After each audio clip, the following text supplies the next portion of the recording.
Welcome, citizens of Gotham. Tonight, we embark on a gentle journey through the twisted tales and tragic origins of Batman's most notorious adversaries.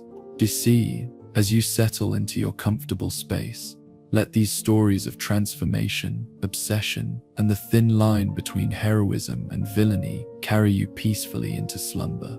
Close your eyes and breathe deeply as we venture into the neon-lit alleyways and fog-shrouded corners of Gotham, where every shadow tells a story and every villain was once someone's child. These are not merely tales of evil, but explorations of how ordinary people become extraordinary in their darkness, how trauma shapes destiny, and how the human heart can twist even the noblest intentions into something unrecognizable. So relax. Let go of the day's worries and allow these backstories to guide you into peaceful dreams, where even the darkest tales can become gentle lullabies. In the chemical-stained memories of Gotham's industrial district, where the Ace Chemicals plant stands like a monument to humanity's capacity for both innovation and destruction, there exists a story that changes with each telling, shifts like smoke in the wind, and refuses to be pinned down to any single truth. The Joker, that pale prince of chaos, emerges from uncertainty itself, born not from any one tragedy, but from the very human need to make sense of senselessness, to find pattern in chaos, to laugh when crying would be the only other option. Some nights, when Gotham sleeps fitfully under its blanket of perpetual fog, the story begins with a failed comedian, a man whose dreams were larger than his talent, whose hunger for laughter grew into something cancerous when the world refused to share his sense of humor. Picture him, if you will, standing on the stage of some dingy comedy club in the Bowery, sweat beading on his forehead under harsh spotlights as his carefully crafted jokes fall flat, landing in the silence like stones in a deep well.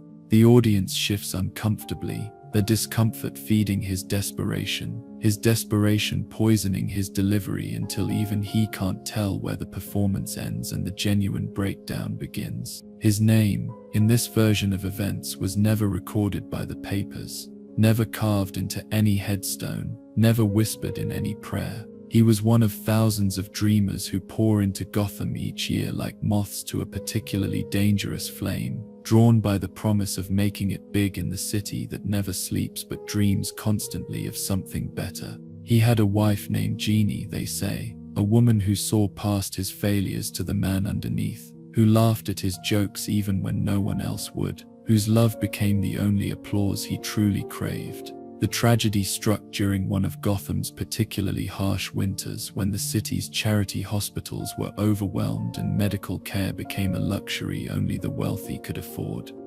Jeannie, pregnant with their first child, began experiencing complications that required surgery their meager savings simply couldn't cover. Desperation makes criminals of honest men, and the man who would become the Joker found himself considering options that would have horrified his former self. Choices that seemed reasonable only in the context of love and impending loss. The Red Hood gang offered easy money for what seemed like a simple job: break into Ace Chemicals, steal some industrial secrets, and everyone goes home rich enough to solve their problems. The Red Hood itself was supposed to be a disguise, a way of concealing identity while maintaining the theatrical flair that would make the papers take notice. But the man who wore it discovered something unsettling about hiding his face behind that crimson dome. It was liberating in ways he hadn't expected, freeing him from the constraints of his failed identity, allowing him to become someone confident and dangerous, and everything his comedy career had never permitted him to be. But Gotham has a way of punishing those who reach too far above their station, and the night of the heist, everything went wrong with the precision of a carefully orchestrated joke. The plant's security was tighter than anticipated, the police arrived faster than planned, and when the inevitable confrontation with Batman came, the Red Hood found himself cornered on a catwalk above the chemical processing plant's main floor, faced with a choice between certain capture and uncertain death in the bubbling vats below. The transformation that followed became the stuff of urban legend, whispered about in the corners of Gotham's underworld like some cautionary tale about the price of ambition. Whether he fell, jumped, or was pushed into those chemicals remains forever unclear, but what emerged was something that wasn't quite human anymore. The industrial compounds bleached his skin chalk white, stained his hair an impossible shade of green, and stretched his lips into a permanent smile that spoke of joy and terror in equal measure. When he finally pulled himself from those toxic waters, gasping and retching, his reflection in a broken piece of factory glass showed him something that defied every assumption he'd held about identity and humanity. The chemicals had done more than change his appearance. They'd stripped away the last pretenses of civilization, revealed the grinning skull beneath the skin of society itself, shown him the cosmic joke that existence had been playing on everyone all along. The laughter started then, bubbling up from depths he didn't know he possessed, beginning as hysteria, but gradually evolving into something more deliberate, more purposeful. He laughed at his reflection, at his ruined face, at the cosmic joke of his situation. He laughed at the memory of his failed comedy career, at the bitter irony that he'd finally found his perfect audience, himself.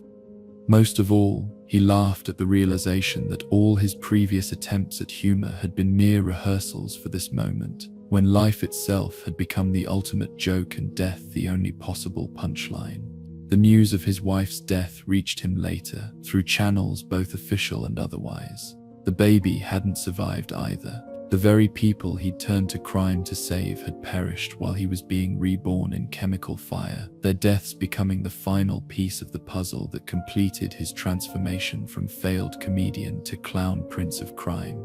The tragedy should have broken him completely, might have driven a saner man to suicide or catatonia. Instead, it became the cornerstone of his philosophy, proof positive that the universe was cruel enough to orchestrate such perfect irony, evidence that existence itself was nothing more than an elaborate setup for the cruelest punchlines imaginable. Yet this is only one possible origin, one thread in the tapestry of maybes and might-have-beens that surrounds the Joker's birth. Other versions cast him as a petty criminal from the start, a man with no noble motivations or tragic love story, just a small-time crook who bit off more than he could chew and paid a price that transformed him into something far more dangerous than he'd ever been when sane. In these tellings, the chemicals didn't create his madness, they simply gave it a face. Still, other stories suggest multiple possible pasts, changing with the Joker's mood and the needs of whatever psychological game he's playing at the moment.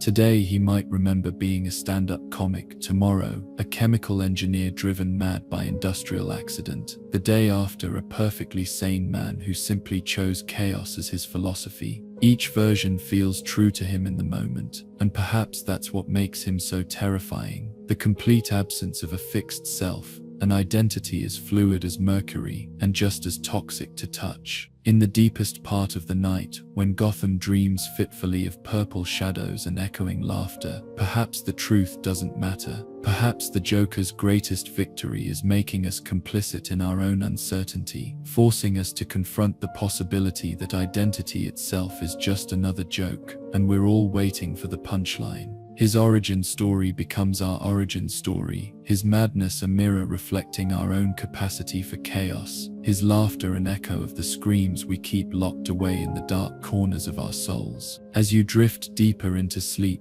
let his possible pasts blend and blur in your mind like watercolors in the rain, each story equally true and equally false, each origin a doorway into questions about the nature of self and sanity that have no easy answers. The man behind the makeup remains a mystery wrapped in a smile, and perhaps that's exactly as it should be. In dreams, origins become fluid things, and maybe that's the most honest way to approach the birth of chaos itself.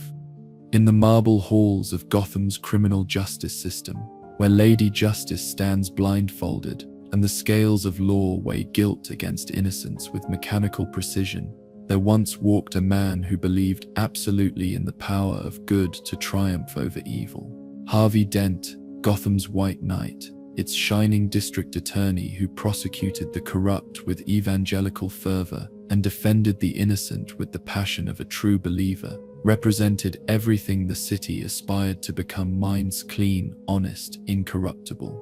But beneath the surface of his perfect public persona, Harvey carried within him the seeds of the very duality he would later come to embody.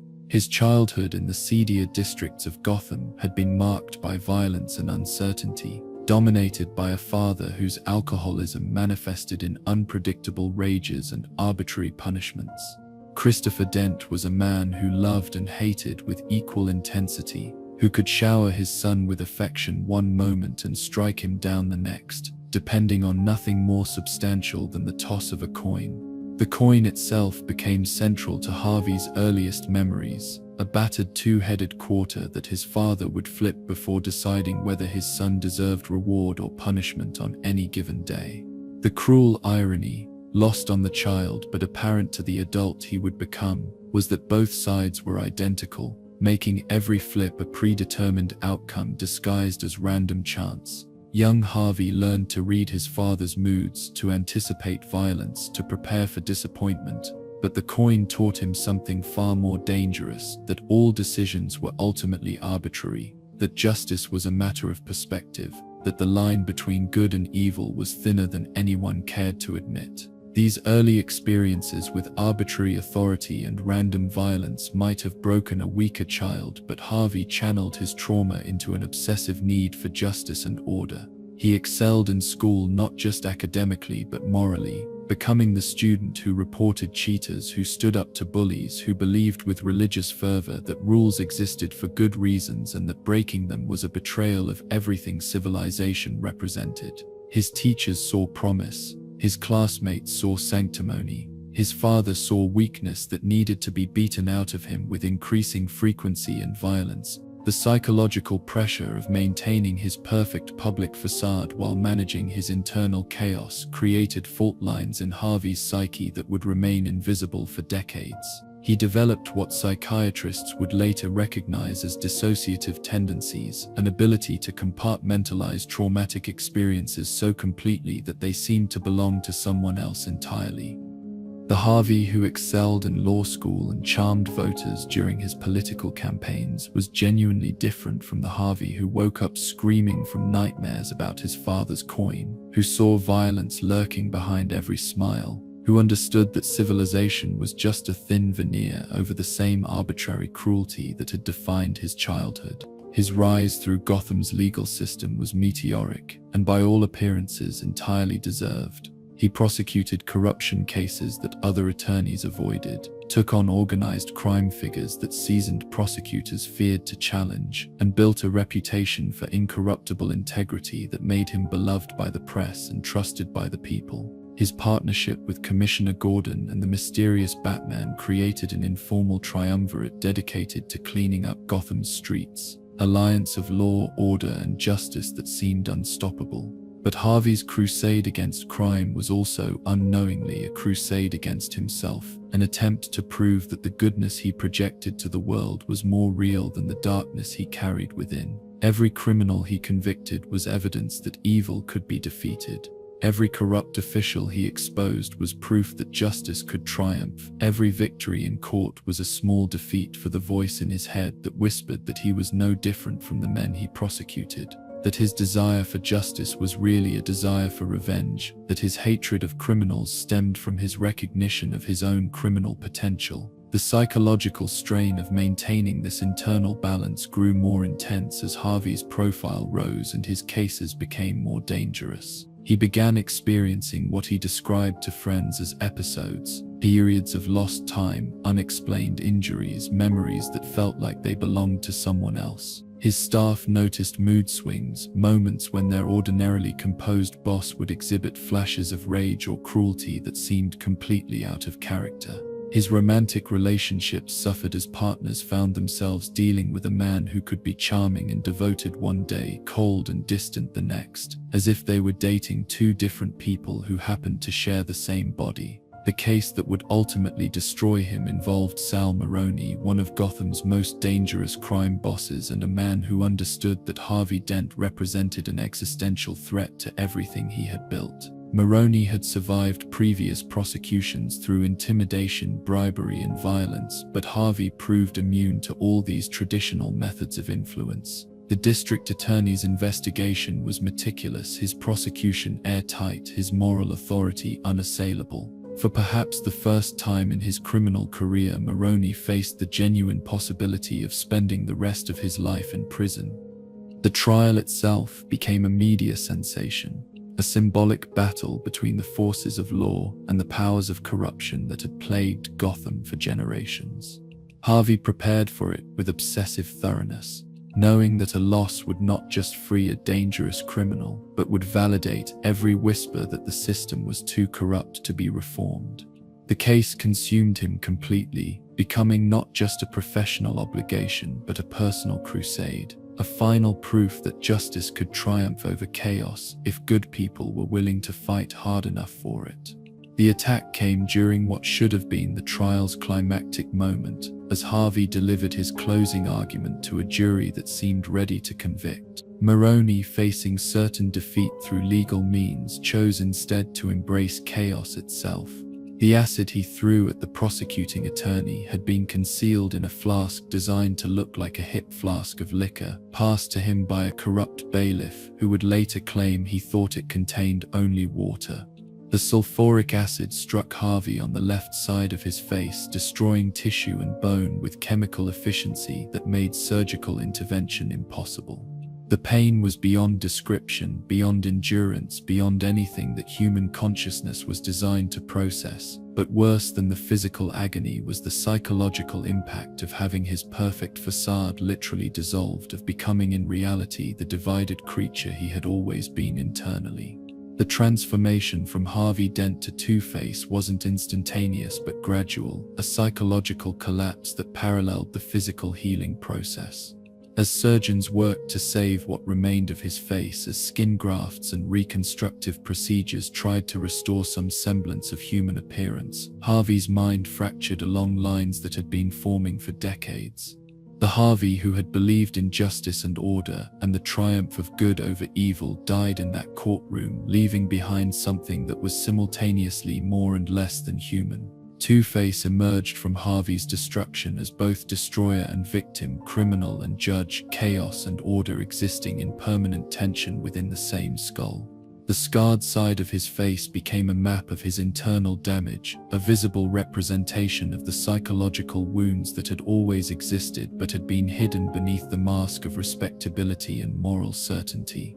The undamaged side remained as handsome and compelling as ever, a reminder of what he had been and might have been if the world had been different, if his father had been kinder, if random chance hadn't decided to destroy everything he had worked to build. The coin that became his signature tool was both weapon and philosophy, a way of making decisions that acknowledged the arbitrary nature of existence while still maintaining the illusion of agency and choice. Unlike his father's two-headed quarter, Harvey's coin was genuinely random, its outcomes unpredictable, its verdicts final. It became his way of imposing order on chaos while simultaneously embracing chaos as the fundamental condition of existence. His crimes, when he finally emerged from the hospitals and psychiatric facilities that had tried unsuccessfully to heal him, were unlike anything Gotham's underworld had seen before. He wasn't motivated by greed or power or revenge in any conventional sense, but by a compulsive need to demonstrate that all human judgment was arbitrary, that the difference between justice and injustice was no more significant than the difference between heads and tails. He became a walking advertisement for moral relativism, proof that the line between good and evil could be erased by nothing more substantial than random chance and sulfuric acid. His relationship with Batman took on particularly complex dimensions because the Dark Knight represented everything Harvey had once been: a figure dedicated to justice who operated outside legal constraints, someone who had transformed personal trauma into a mission to protect others, a symbol of hope in a city that specialized in destroying hope.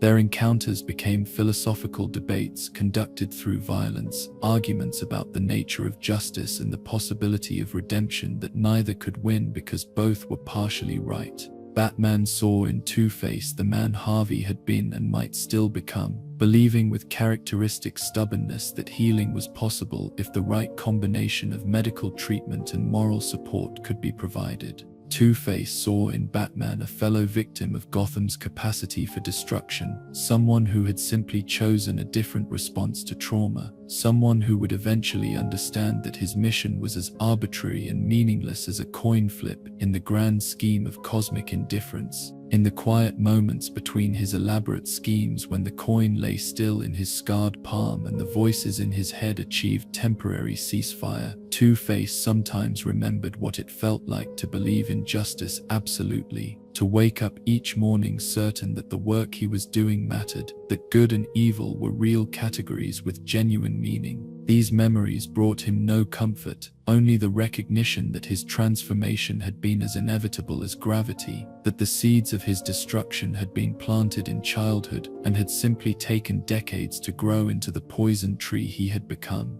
As you drift deeper into sleep, let Harvey's story become a gentle reminder that even the most tragic transformations begin with recognizable human experiences: childhood trauma, the desire for justice, the weight of maintaining impossible standards of perfection. Two-Face represents the shadow that exists within every moral crusader, the recognition that those who fight monsters must be careful not to become monsters themselves. In dreams, his coin spins eternally through space, never landing, never forcing a choice, suspended forever between the two sides of every human heart. In the psychology departments of Gotham's most prestigious universities, where brilliant minds dissect the human condition with surgical precision and academic detachment, there once worked a man whose fascination with fear transcended professional interest and became consuming obsession. Dr. Jonathan Crane approached the study of terror with the dedication of a monk pursuing enlightenment, seeing in humanity's most primal emotion not a weakness to be overcome, but a fundamental truth to be explored, understood, and ultimately weaponized. His childhood in the rural outskirts of Gotham was marked by isolation and intellectual precocity that set him apart from his peers in ways that bred resentment and cruelty. Young Jonathan was the kind of child who read psychology textbooks for pleasure, who understood human behavior through clinical observation rather than intuitive empathy, who saw social interaction as a fascinating subject for study rather than a natural part of human experience. His tall, thin frame and intense demeanor made him an obvious target for bullies who sensed something fundamentally different about him, something that didn't quite fit into normal categories of childhood development. The bullying he endured was both physical and psychological, but it was the psychological torment that proved most formative. His tormentors nicknamed him Scarecrow for his resemblance to the straw-stuffed guardians that protected crops from scavenging birds, an image that resonated with Jonathan's own sense of being something artificial and threatening set up to frighten away unwanted intrusions. But where others might have been wounded by such comparisons, Jonathan found in them a kind of dark validation, a recognition that fear could be a form of power, that being frightening was perhaps preferable to being frightened. His academic brilliance provided an escape from the social misery of his early years, opening doors to universities and research opportunities that his rural background might otherwise have prevented him from accessing. He threw himself into the study of psychology with particular focus on phobias, anxiety disorders, and the neurological basis of fear responses. His doctoral dissertation, The Anatomy of Terror: Neurochemical Pathways in Extreme Fear States, was groundbreaking in its clinical precision and disturbing in its implications, suggesting that fear could be induced, controlled, and manipulated with the same precision that physicians use to treat physical ailments. Dr. Crane's early career as a professor was marked by innovative research and controversial teaching methods that pushed ethical boundaries in ways that made his colleagues increasingly uncomfortable. He conducted experiments on fear responses that involved subjecting volunteers to psychological stresses that other researchers considered excessive. His lectures on the nature of terror were so vivid and detailed that students sometimes left his classroom genuinely disturbed, carrying with them new anxieties about aspects of existence they had never previously considered threatening. But it was his work with phobic patients that revealed the true depths of his obsession with fear as both phenomenon and tool. While other therapists sought to help patients overcome their irrational fears, Dr. Crane found himself fascinated by the fears themselves, seeing in each phobia a window into the fundamental architecture of human consciousness. He began to suspect that fear wasn't an aberration to be cured but a feature to be studied, that terror might be the most honest emotion humans were capable of experiencing because it stripped away all pretense and revealed the raw survival instincts that civilization worked so hard to conceal. His research gradually shifted from academic inquiry to practical application as he developed compounds that could induce specific fear states in controlled subjects. What began as legitimate pharmaceutical research slowly evolved into something far more sinister as Dr. Crane discovered that he could use chemically induced terror as a form of psychological control. The fear toxin he created didn't just frighten people, myths. It revealed to them truths about their own mortality and vulnerability that most human consciousness was designed to suppress. The transformation from respected academic to costumed criminal wasn't sudden but gradual, a slow erosion of ethical boundaries that paralleled his growing understanding of fear as the fundamental human experience. He began conducting unauthorized experiments on his own students, introducing minute amounts of his toxin into classroom environments and studying their responses to artificially induced anxiety. The data he collected was invaluable for his research, but the human cost was something he had learned to rationalize as necessary sacrifice for the advancement of scientific knowledge. His dismissal from Gotham University came not because of his unethical experimentation, which had been carefully concealed, but because of an incident during a lecture on childhood trauma that went spectacularly wrong. In an attempt to demonstrate the reality of psychological terror, Dr. Crane had fired a gun loaded with blanks in his classroom, intending to study his students' fear responses to sudden perceived mortal danger. The experiment was successful from a research perspective. He gathered extensive data on acute stress reactions, but resulted in several students requiring hospitalization for panic attacks, and one suffering a mild heart attack from the shock.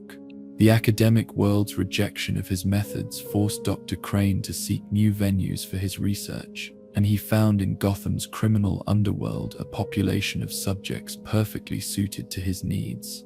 The city's criminals were already familiar with fear and violence, making them ideal test subjects for progressively more extreme experiments in terror. He began offering his services as a consultant to various crime families, using his fear toxin to extract information, eliminate rivals, and control behavior in ways that traditional methods of intimidation couldn't achieve.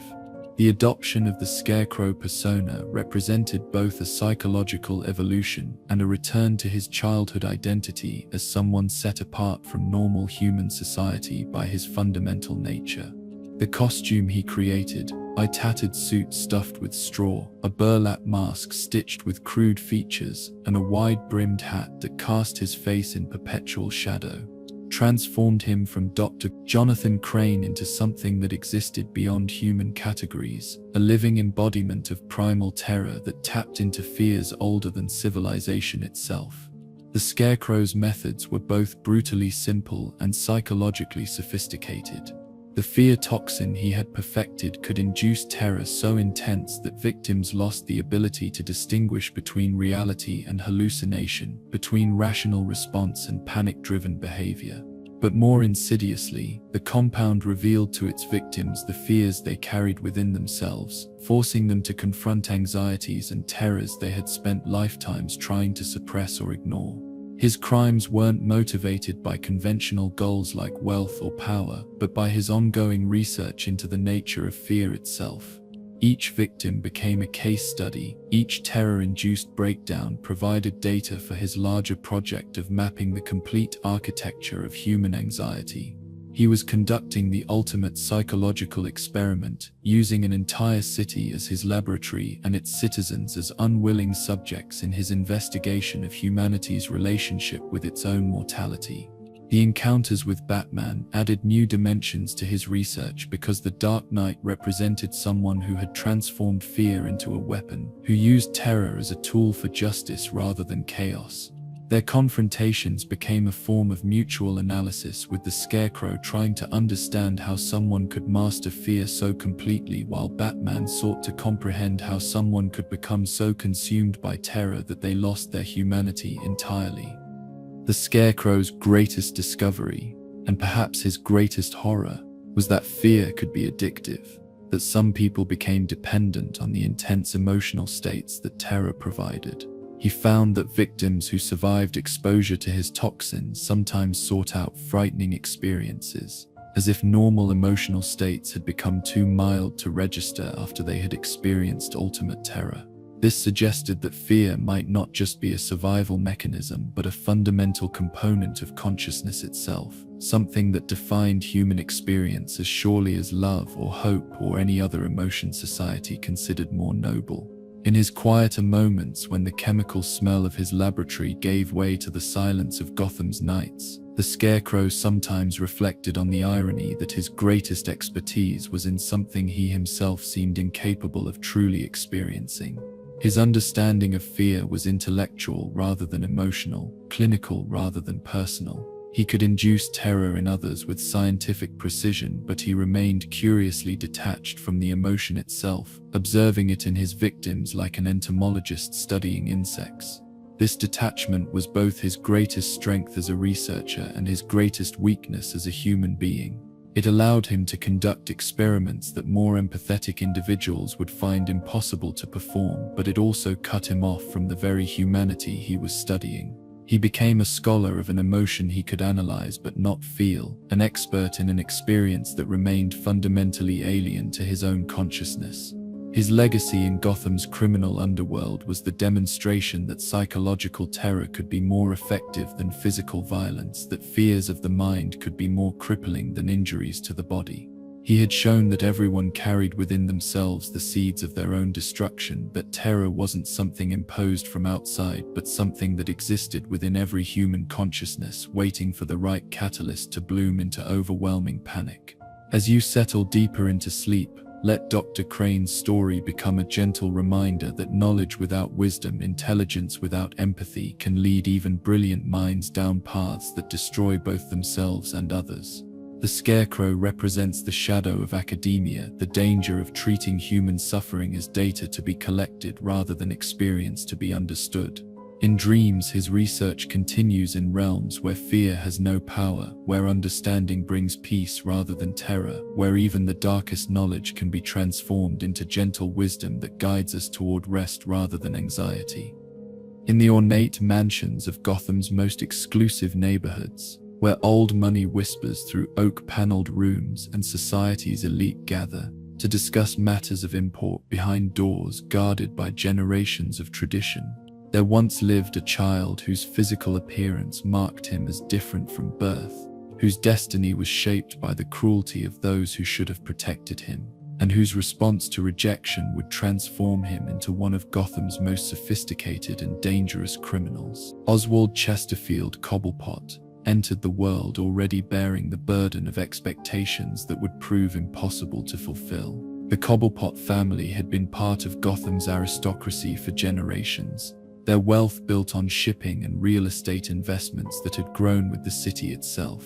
They possessed the kind of old money that carried with it not just financial security but social obligations, ancestral pride, and the assumption that each generation would maintain and enhance the family's position in society's highest circles. But Oswald's birth brought complications that no amount of wealth or social standing could overcome. His physical deformities, the prominent nose that would earn him his hateful nickname, the short stature that made him seem perpetually childlike, the wadding gait that resembled the movement of flightless birds, marked him immediately as someone who would never fit the patrician mold his family expected him to fill. Where other Cobblepot children had been tall, handsome, and naturally charismatic, Oswald was short, strange, and instinctively repulsive to those who encountered him. His father, Tucker Cobblepot, responded to his son's appearance with a mixture of disappointment and barely concealed disgust that poisoned their relationship from its earliest days. Tucker had expected an heir who would continue the family tradition of business success and social prominence,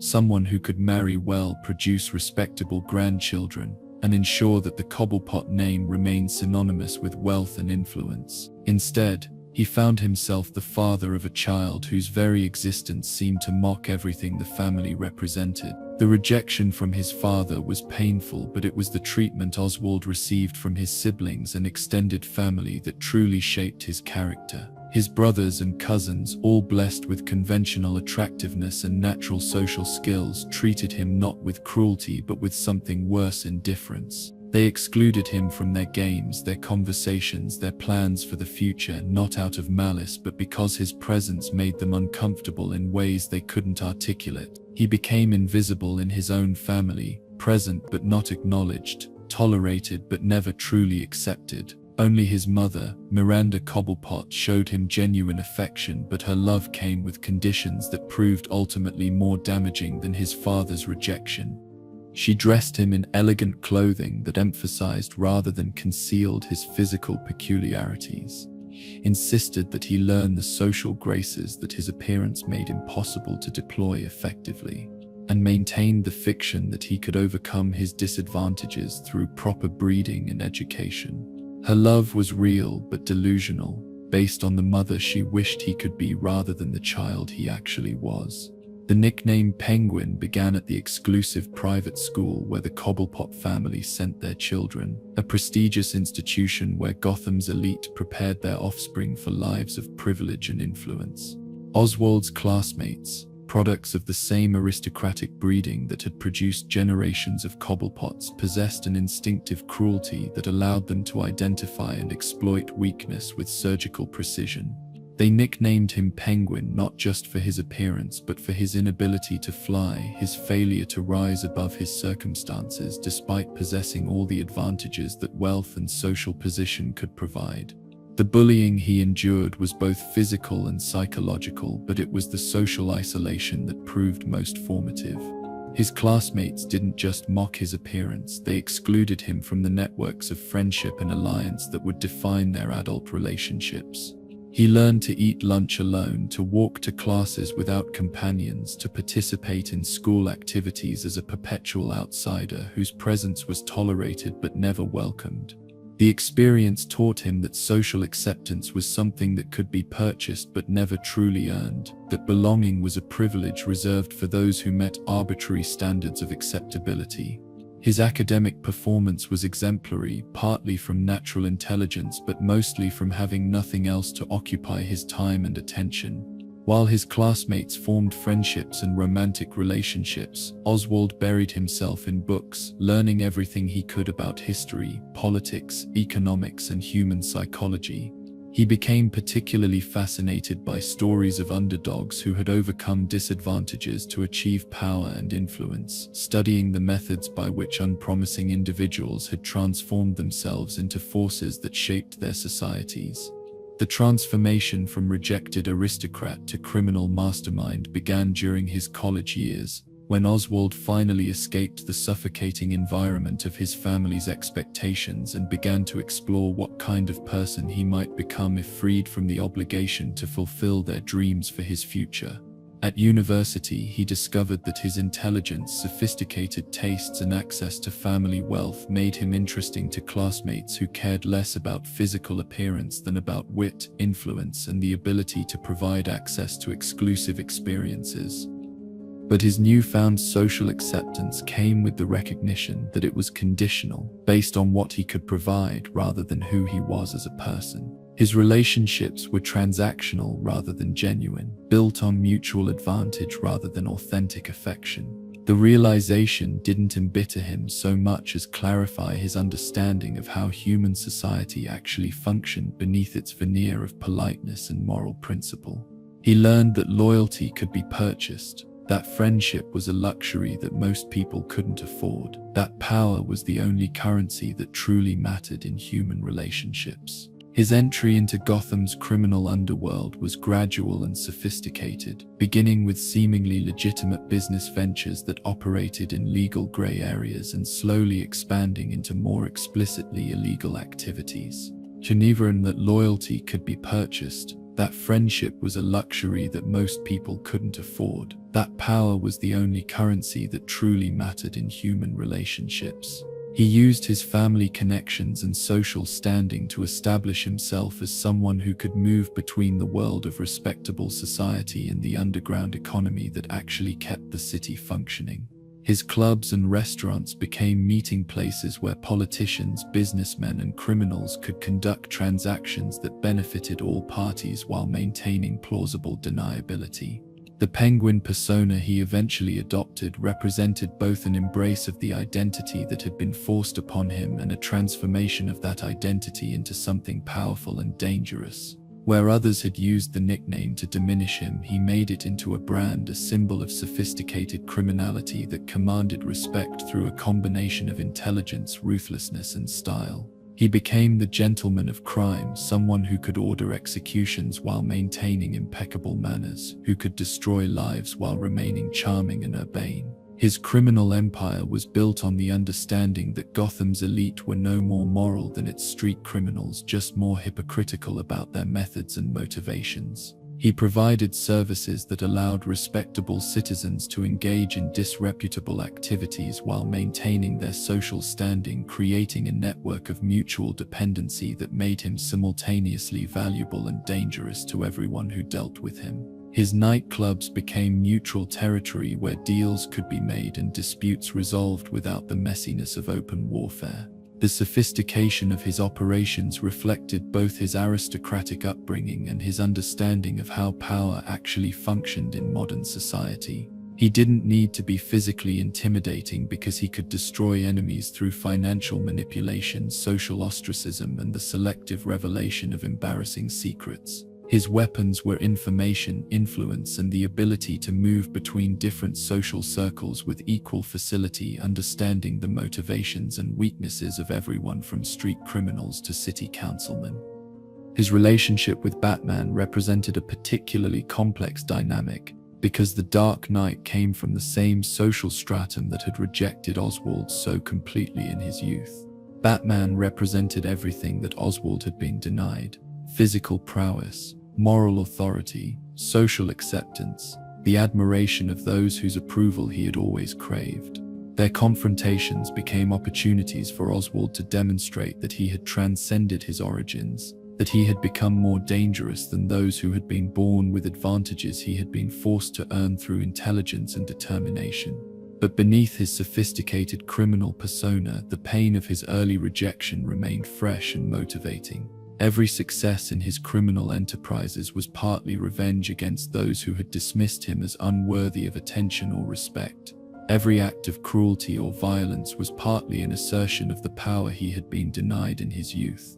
The Penguin had become everything that society feared: an outsider who had learned to manipulate the system from within, someone who understood exactly how hollow the pretensions of respectability really were. His tragedy was that his success in the criminal world couldn't erase the fundamental loneliness that had shaped his character from childhood. He surrounded himself with subordinates and associates, but genuine friendship remained as elusive in his criminal career as it had been in his privileged youth. He had gained power and influence, but the acceptance he had always craved remained forever out of reach, partly because his methods had made him genuinely dangerous, and partly because he no longer trusted anyone enough to allow them close to his emotional center. In the quiet moments between elaborate schemes, when his nightclub fell silent and his subordinates returned to their homes, the Penguin sometimes reflected on the path that had brought him from aristocratic disappointment to criminal success. He had achieved everything he had set out to accomplish: wealth, influence, respect, through fear if not through love. But the child who had eaten lunch alone at his exclusive school remained alive within him, still hoping for acceptance that would never come, still carrying the wounds that had shaped him into someone capable of inflicting similar wounds on others. As you drift towards sleep, Let Oswald's story remind you that cruelty and rejection, especially in childhood, can plant seeds that grow into forms of strength and success that society might not approve of but cannot ignore. The penguin represents the transformation of pain into power, the alchemy by which those who are rejected by society can learn to manipulate it from the margins. In dreams, his elegant criminal empire becomes just another story of human adaptation, another tale of how we all learn to survive in a world that doesn't always make room for who we really are. In the hallowed halls of Gotham's public library, where knowledge sleeps between the covers of countless books and wisdom waits patiently for minds curious enough to seek it out, there once worked a man whose relationship with information had evolved far beyond simple learning into an obsession with the very nature of questions and answers, problems and solutions, mysteries and the intellectual satisfaction that comes from resolving them. Edward Nashton, who would eventually transform himself into the Riddler, approached puzzles with the dedication of a monk pursuing enlightenment, seeing in every unsolved problem a personal challenge to his intellectual superiority. His childhood in the working-class neighborhoods of Gotham's East End was marked by a precocious intelligence that set him apart from his peers in ways that bred both admiration and resentment. Young Edward possessed the kind of mind that could see patterns where others saw chaos, that could solve mathematical problems while his classmates were still struggling to understand the questions, that could read entire books in the time it took others to finish a single chapter. But his intellectual gifts came packaged with social awkwardness and emotional immaturity that made him difficult to like, even when his abilities were impossible to ignore. The adults in his life responded to his precociousness with a mixture of pride and irritation that confused and frustrated him throughout his formative years. Teachers appreciated his academic performance but grew tired of his need to demonstrate his superiority over other students, his inability to allow others to answer questions even when he knew they could, his tendency to correct authority figures when their knowledge proved incomplete or inaccurate. His parents, hard-working people with limited education, felt simultaneously proud of and alienated by a son whose intellectual development had rapidly outpaced their ability to understand or guide him. The bullying he experienced was different from the physical intimidation that other outsider children faced. Edward's tormentors targeted his intellectual arrogance rather than any physical vulnerability, finding ways to humiliate him that exploited his greatest strength as a weakness. They would ask him questions with no answers, pose riddles with multiple solutions, challenge him to solve problems that had no solutions, discovering that his need to be right could be weaponized against him by those clever enough to understand his psychological vulnerabilities. His first taste of genuine recognition came during a regional puzzle competition when he was 12 years old, where his ability to solve complex riddles and mathematical problems faster than much older competitors earned him attention from educational professionals and media coverage that transformed him temporarily from classroom outcast to local celebrity.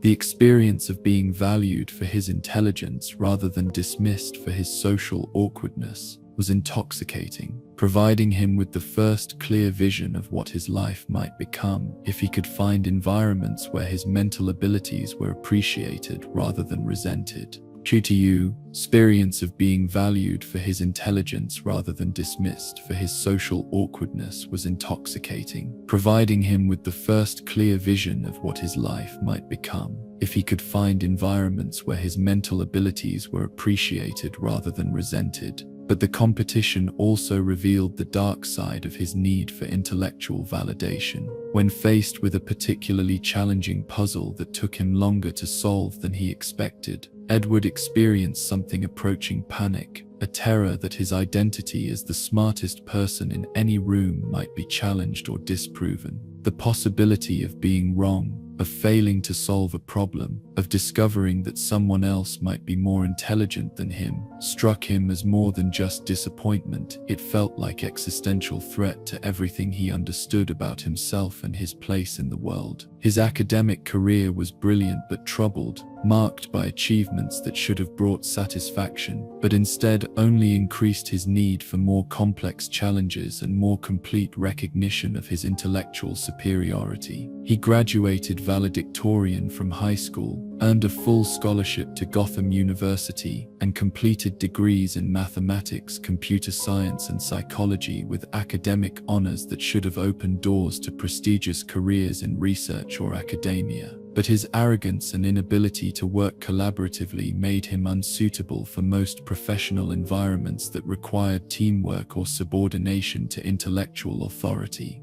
The transition from academic success to criminal activity began with Edward's growing frustration with a world that seemed uninterested in properly recognizing or utilizing his exceptional abilities. He found legitimate employment tedious and beneath his intellectual capacity, viewing his co-workers as intellectually inferior and his supervisors as obstacles to be overcome rather than authorities to be respected. The revelation that intelligence alone wasn't sufficient for professional success, that social skills and emotional maturity were equally important for career advancement, struck him as evidence that society was fundamentally irrational and corrupt. His first crimes were elaborate intellectual exercises designed more to prove his mental superiority than to achieve any practical goal. He would hack into computer systems not to steal information or money, but to leave behind complex puzzles that demonstrated his ability to penetrate security measures that others considered impenetrable. He would commit burglaries that were technically perfect but economically pointless, stealing items of minimal value while leaving behind riddles that explained exactly how he had committed crimes that should have been impossible. The adoption of the Riddler persona represented Edward's decision to transform his intellectual obsessions into a career that would finally provide him with the recognition and challenge he had always craved. Hyde, the green costume covered in question marks, became his uniform, a visual representation of his commitment to turning life itself into an elaborate puzzle where he controlled both the questions and the answers. The cane he carried was both weapon and symbol, a physical manifestation of his belief that knowledge was power and that those who possessed superior intelligence deserved to wield authority over those who did not.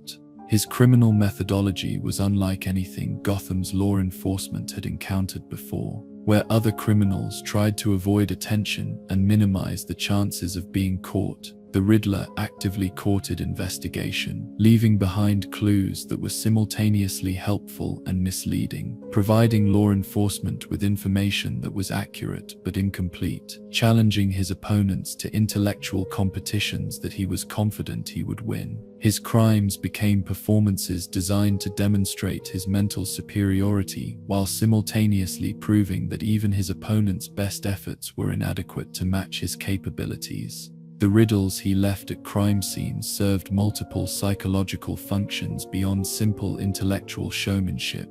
They were attempts at communication with minds he considered worthy of his attention, invitations to join him in intellectual exercises that transcended the mundane concerns of law and order. They were also forms of control, ways of directing the investigation along paths he had predetermined, ensuring that even his capture would occur according to his specifications rather than as a result of his opponent's superior detective work.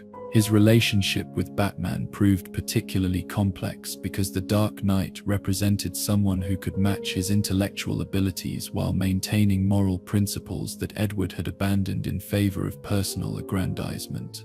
Their confrontations became elaborate games of mental chess, with each trying to anticipate and counter the other's strategies while simultaneously engaging in philosophical debates about the relationship between intelligence and morality, knowledge and responsibility, individual brilliance and social obligation. Batman's ability to solve his riddles was simultaneously thrilling and terrifying to Edward, providing him with the intellectual challenge he craved while threatening his fundamental identity as the smartest person in any conflict. The Dark Knight's moral authority also posed uncomfortable questions about how Edward had chosen to use his exceptional abilities, forcing him to confront the possibility that intelligence without ethical foundation was not superiority but a form of sophisticated barbarism.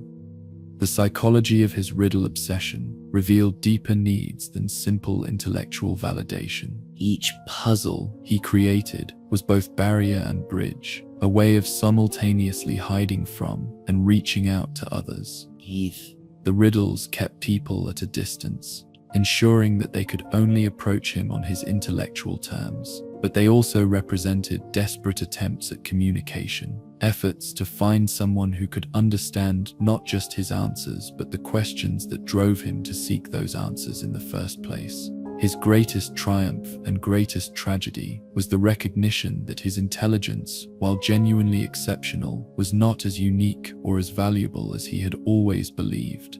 Gotham was full of brilliant minds, scientists, doctors, engineers, researchers who used their abilities to build rather than destroy, to help rather than harm, to contribute to society rather than exploit it for personal validation. His choice to become a criminal had set him apart, not because of his superior intelligence, but because of his moral failings, his inability to find meaning and purpose in anything other than the demonstration of his own cleverness. In the quiet hours between elaborate schemes, when his hideouts fell silent and his riddles waited to be discovered by investigators, Edward sometimes confronted the possibility that his entire criminal career was itself a puzzle with no solution, a question with no satisfying answer. He had achieved the recognition he craved, but it was recognition as a criminal rather than as a genius. He had found intellectual challenges worthy of his abilities, but they were conflicts with heroes rather than collaborations with peers.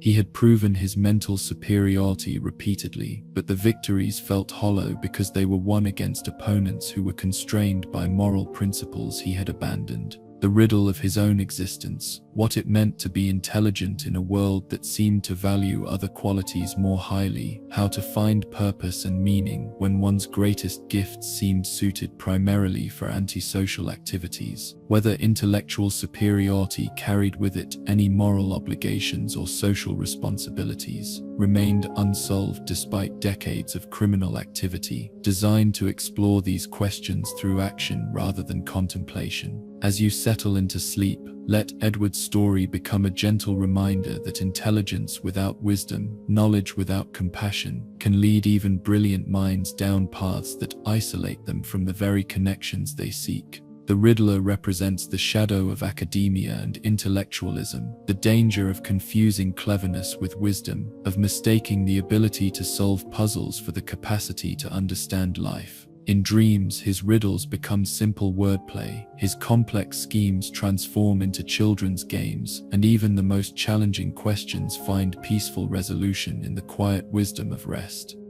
In the verdant greenhouses of Gotham University's Botanical Research Facility, where rare orchids bloomed in climate-controlled perfection and ancient trees stretched toward artificial suns, there once worked a woman whose love for the plant kingdom would transform her into something that existed between the human and natural worlds, beautiful and terrible in equal measure. Dr. Pamela Asley approached botany with the passion of someone who found in plants the peace and acceptance that human society had never provided. But her journey from respected scientist to eco-terrorist would reveal how thin the line can be between love and obsession, between protection and destruction. Her childhood in suburban Seattle was marked by a deep affinity for growing things that set her apart from peers who were more interested in technology and social media than in the quiet wisdom of gardens and forests. Young Pamela could spend hours in her mother's flower beds, learning the names of plants the way other children learned the names of cartoon characters,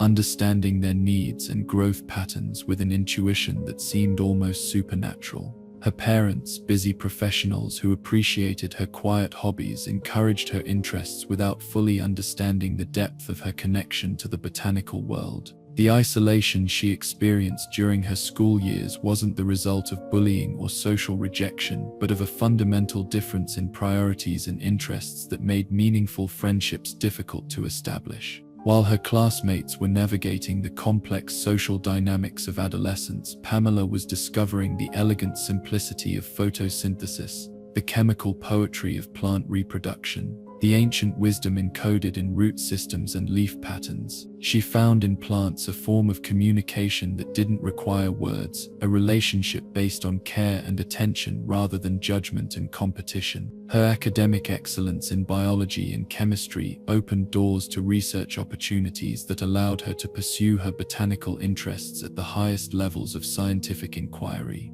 Her doctoral dissertation on plant toxins and their potential pharmaceutical applications was groundbreaking in its scope and sophistication, revealing new understanding of how plants had evolved chemical defense mechanisms that were far more complex and effective than anyone had previously realized. The work earned her recognition from the scientific community and positioned her for a career at the forefront of botanical research. But her research also began to reveal disturbing truths about humanity's relationship with the natural world that challenged her optimistic assumptions about the possibility of harmony between human civilization and ecological preservation.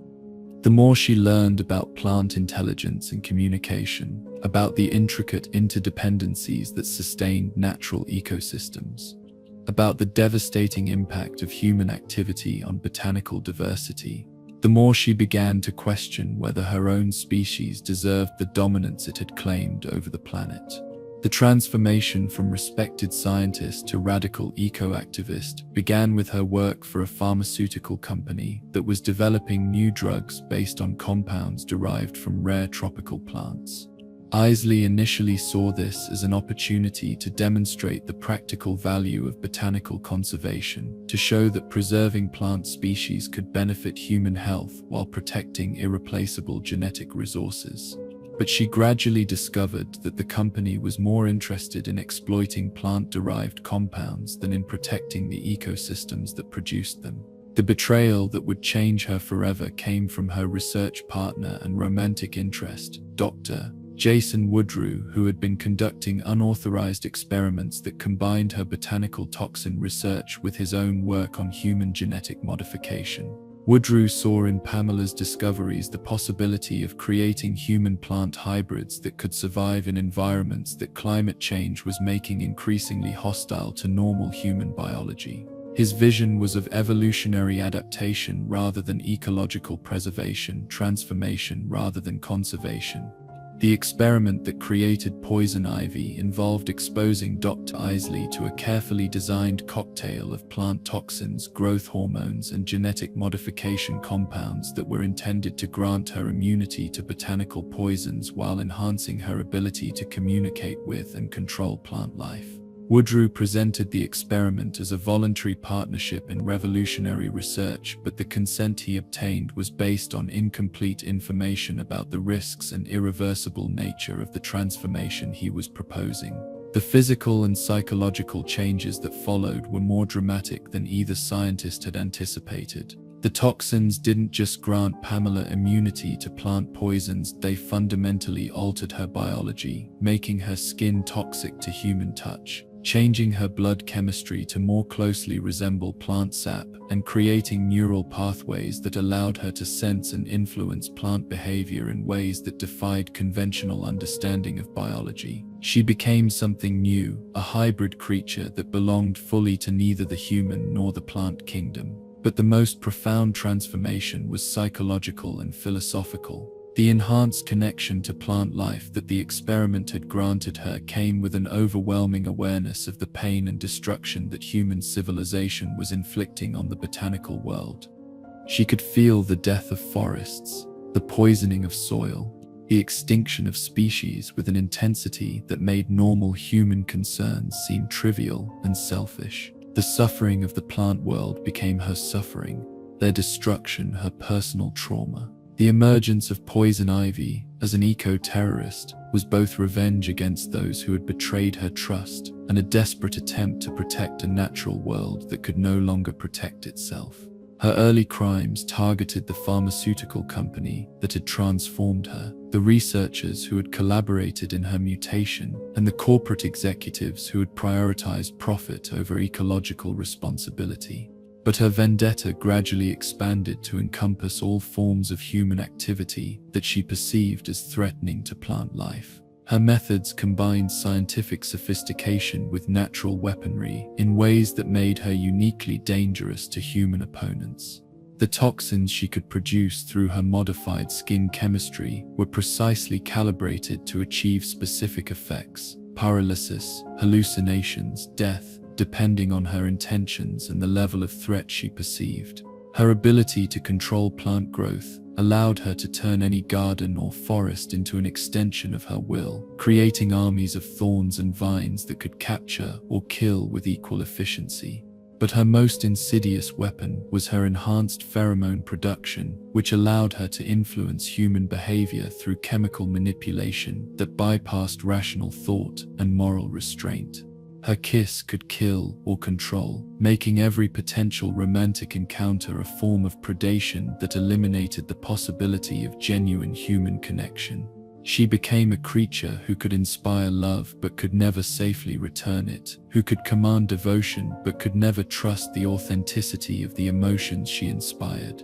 Her relationship with Gotham's criminal underworld was complicated by her single-minded focus on environmental protection rather than traditional criminal goals like wealth or power. She allied with other villains when their interests aligned with her ecological mission, but she had little patience for crimes that didn't serve her larger purpose of protecting plant life from human destruction.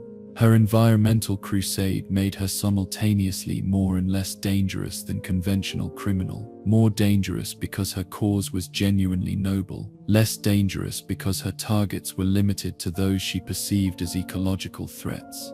The encounters with Batman revealed the tragic irony at the heart of her transformation. The Dark Knight represented someone who used his resources and abilities to protect life, but his focus on human life often put him in conflict with her mission to protect plant life. Their confrontations became philosophical debates about the relative value of different forms of life, about whether environmental protection justified violence against those responsible for ecological destruction, about the possibility of finding solutions that could preserve both human civilization and natural ecosystems. Batman's consistent attempts to reason with her, to find non-violent solutions to the environmental problems that motivated her crimes, forced Poison Ivy to confront uncomfortable questions about her own methods and motivations. Was she really protecting the natural world? Or was she simply using environmental concerns to justify violence that stemmed from her personal trauma and transformation? Could her goals be achieved through cooperation rather than conflict, through education rather than terrorism? The psychology of her plant obsession reflected deeper needs than simple environmental concern. Her enhanced connection to botanical life provided her with the acceptance and understanding that human relationships had never offered, but it also isolated her from her own species in ways that made emotional healing impossible. She had found perfect communion with plants, but at the cost of losing the ability to form genuine connections with other humans. Her greatest tragedy was the recognition that her transformation, while granting her the power to protect plant life, had also made her into something that the natural world itself might reject. Her hybrid nature meant that she belonged fully to neither kingdom, human nor plant. The botanical world accepted her as a protector but not as a member, while the human world saw her as a threat to be contained rather than a person to be understood. In the quiet moments between her environmental crusades, when her greenhouse sanctuaries grew silent and her plant allies rested in the darkness, Poison Ivy sometimes reflected on the price of her transformation and the possibility of redemption. She had gained the power to speak for those who could not speak for themselves, but at the cost of losing her own voice in human conversations about morality and justice. She had become nature's advocate, but advocacy that relied on violence and fear might ultimately do more harm than good to the cause she had sacrificed everything to serve. Her story raised questions about environmental responsibility that had no easy answers. How far should protection of the natural world extend? What methods were justified in defending ecosystems that couldn't defend themselves? Could someone who had been fundamentally changed by ecological trauma make rational decisions about environmental policy? These questions haunted not just her own actions, but the broader environmental movement's struggle to balance idealism with pragmatism, passion with wisdom. As you drift into sleep, let Pamela's story remind you of the profound connections that exist between all living things, the responsibility that comes with power over the natural world, and the danger of allowing even noble causes to consume our humanity. Poison ivy represents both the beauty and the terror of nature, the protective instincts that drive us to defend what we love, and the risk of losing ourselves in the process. In dreams, her gardens bloom with flowers that bring only peace. Her touch heals rather than harms, and the harmony between human and natural worlds becomes not just possible, but inevitable. In the pristine laboratories of GothCorp's cryogenic research division, where the mysteries of absolute zero yielded their secrets to minds dedicated to pushing the boundaries of human knowledge, there once worked a man whose devotion to science was exceeded only by his love for his wife. Dr. Victor Fries approached cryogenics with the methodical precision of someone who believed that every problem had a solution, that every disease could be cured, that death itself might prove to be nothing more than a technical challenge waiting for the right breakthrough to solve it. His childhood in the immigrant neighborhoods of Gotham's industrial district was marked by the kind of poverty that makes every luxury seem miraculous and every setback potentially catastrophic. Young Victor learned early that the world was a harsh place where survival required intelligence, determination, and the willingness to work harder than anyone else for opportunities that others took for granted. His parents, German immigrants who had fled their homeland during the political upheavals of the mid-20th century, instilled in him both a respect for learning and an understanding that knowledge was the only wealth that couldn't be stolen or destroyed by external circumstances. The isolation he experienced during his school years wasn't the result of poverty alone, but of a personality that prioritized intellectual pursuits over social interaction, that found more satisfaction in understanding how things worked than in understanding how people felt. Victor was the kind of child who took apart radios to see their internal mechanisms, who read science textbooks for pleasure, who conducted chemistry experiments in his bedroom with equipment salvaged from junkyards and discarded laboratory supplies. His teachers recognized his potential, but his classmates found him strange and intimidating. The bullying he endured was psychological rather than physical, focused on his social awkwardness and obsessive interest in subjects that other children found boring or incomprehensible. His tormentors would mock his carefully prepared science fair projects, dismiss his academic achievements as meaningless showing off, and exclude him from social activities with the casual cruelty that children reserve for those they perceive as fundamentally different from themselves. The experience taught him that intelligence could be a form of armor against the world's indifference, but it was armor that also isolated him from the warmth of genuine human connection. His academic career was brilliant and focused, driven by a determination to prove that his intellectual gifts could translate into practical achievements that would benefit humanity. He earned degrees in physics, chemistry, and biomedical engineering with academic honors that opened doors to research positions at Gotham's most prestigious institutions. His early work on cryogenic preservation showed promise for revolutionizing organ transplant procedures, extending the viability of donated organs and potentially saving thousands of lives by making compatible organs available when and where they were needed most. But it was his marriage to Nora that truly gave meaning and purpose to his scientific pursuits. She was everything he was not: mean, warm, social, emotionally intelligent, capable of finding joy in simple pleasures and beauty in everyday experiences. Their relationship was the kind of partnership that seemed to prove that opposites really could complement each other, that two incomplete people could create something whole and beautiful together. Nora appreciated Victor's intellectual gifts without being intimidated by them, while Victor found in her emotional warmth the human connection that his academic pursuits had never provided. The diagnosis that would change both their lives came during what should have been the happiest period of their marriage, when Victor's research was gaining international recognition and their plans for starting a family were beginning to take concrete form. Nora's rare blood disorder was degenerative and terminal, attacking her immune system with relentless efficiency while remaining resistant to every treatment that medical science could offer. The doctors gave her months to live, possibly a year if she was fortunate, and responded well to experimental therapies that had shown limited success in similar cases.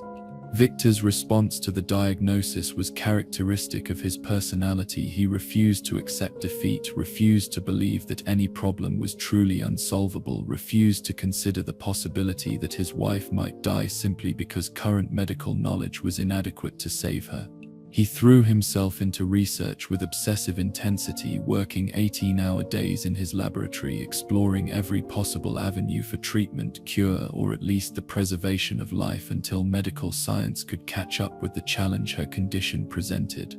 The cryogenic preservation solution he developed was theoretically sound but practically untested on human subjects, a desperate gamble based on the hypothesis that Nora's biological processes could be slowed to near zero while researchers worked to develop treatments for her condition. The technology to revive someone from such deep preservation didn't exist yet, but Victor believed that it was only a matter of time before scientific progress made revival possible. The choice was between certain death and uncertain hope, between accepting the inevitable and fighting against impossible odds. The corporate interference that destroyed everything came from Gothcorp executives who saw Victor's cryogenic research primarily in terms of its commercial potential rather than its humanitarian applications. When they learned about his unauthorized use of company resources to preserve his wife, their response was swift and brutal. They had invested millions in his research and weren't prepared to allow personal concerns to compromise what they saw as valuable intellectual property that belonged to the company rather than to the researcher who had developed it. The confrontation in his laboratory was supposed to be a simple matter of corporate discipline: confiscate the unauthorized research, discipline the employee who had overstepped his authority, and return the project to its original focus on commercial applications. But Victor's protective desperation made him dangerous in ways that corporate security hadn't anticipated. When they moved to disconnect Nora's preservation chamber, he fought back with the fury of someone who had nothing left to lose, someone for whom the difference between saving his wife and destroying his enemies had become irrelevant. The accident that created Mr. Freeze was both instantaneous and irreversible, a chemical explosion that bathed Victor in the same cryogenic compounds he had been using to preserve his wife. The sub-zero temperatures that would have killed a normal person within minutes instead transformed his biology, altering his metabolism and cellular structure in ways that made normal human body temperature lethal to him. He survived, but survival came at the cost of being able to exist only in environments that would be instantly fatal to the woman he was trying to save. The technological marvels he created in response to his transformation, the refrigeration suit that allowed him to move through normal environments, the ice-based weapons that turned his disability into a source of power, the mobile laboratory that let him continue his research while remaining at the sub-zero temperatures his altered biology required, were triumphs of engineering that demonstrated how brilliance could triumph over seemingly impossible limitations. But they were also prisons that separated him forever from normal human experience. His criminal career began not from any desire for wealth or power, but from the practical necessity of funding continued research into his wife's condition and his own. The legitimate scientific community was unwilling to support work they considered too dangerous and ethically questionable, while the corporate world had already demonstrated its willingness to sacrifice human life for profit margins.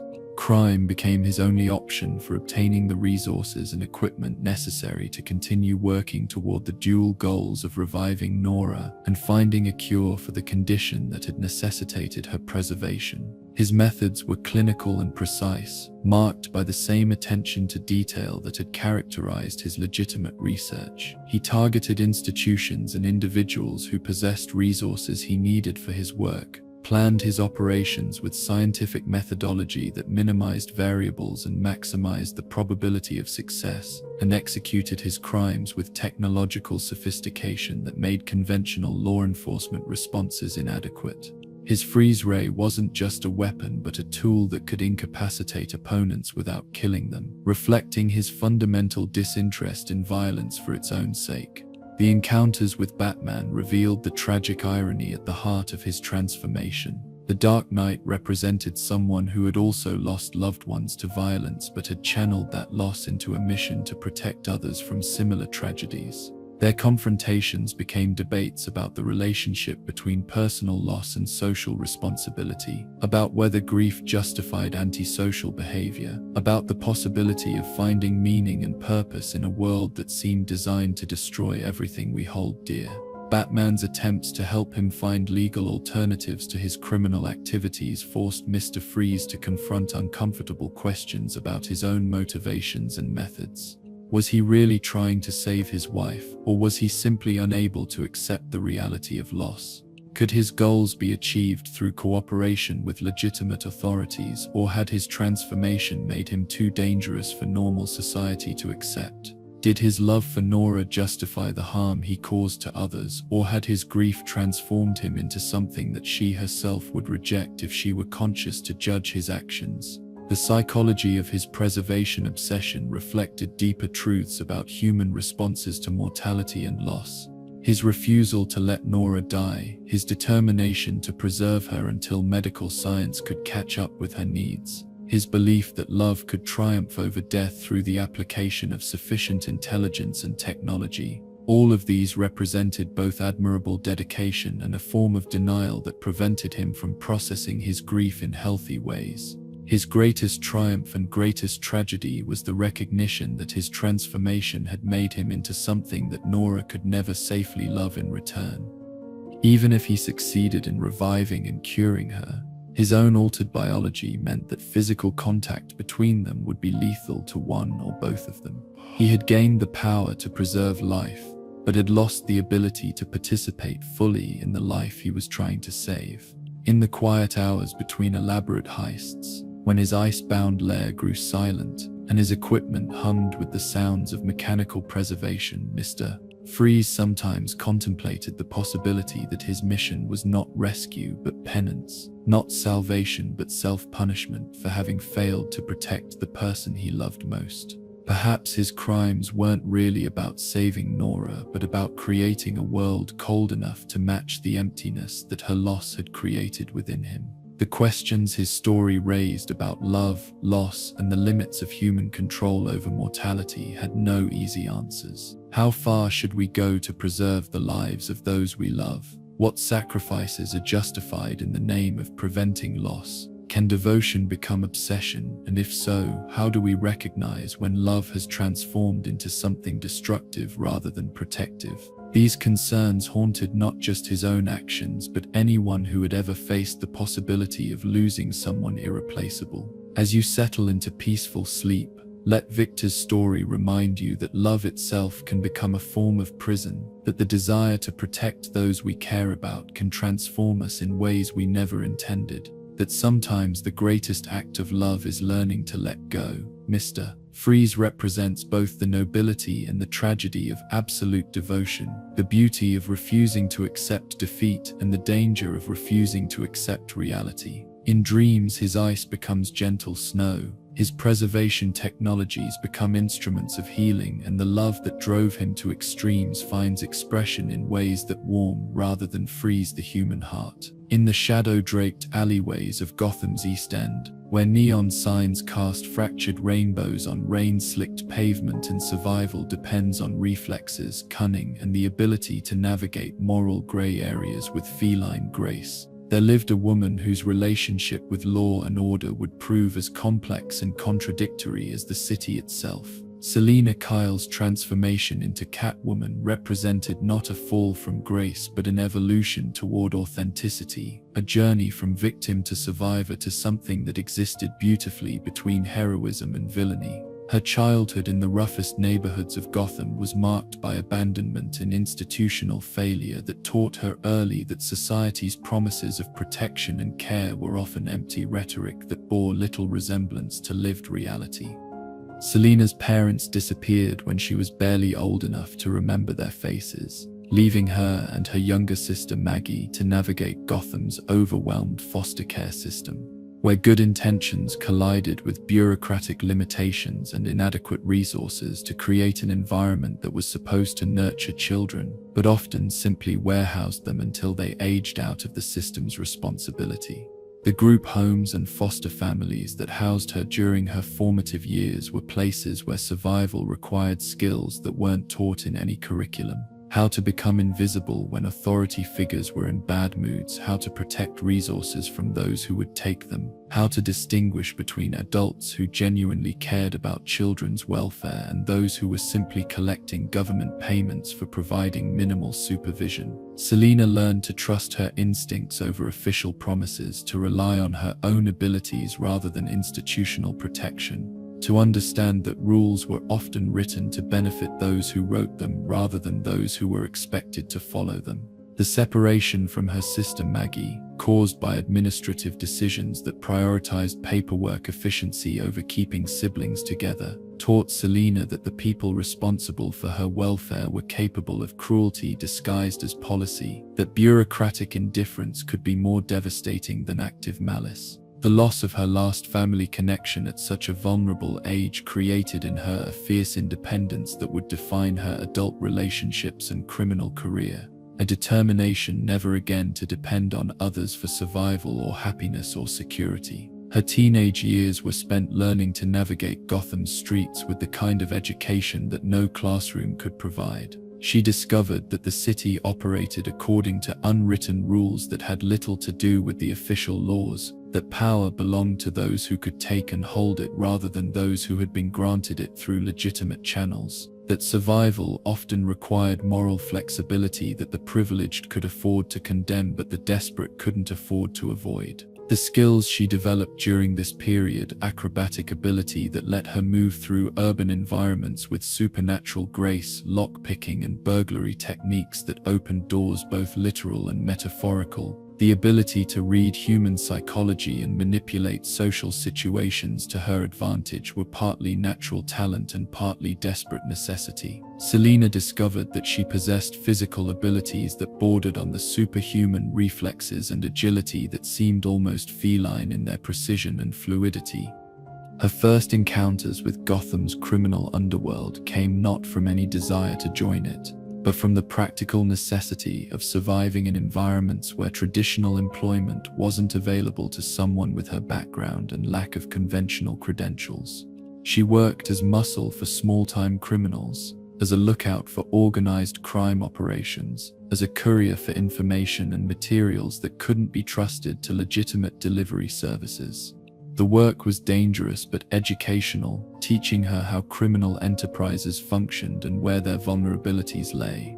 The transformation from survivor to active criminal was gradual and pragmatic, motivated by the recognition that her skills were valuable and that she could earn more money working for herself than working for others.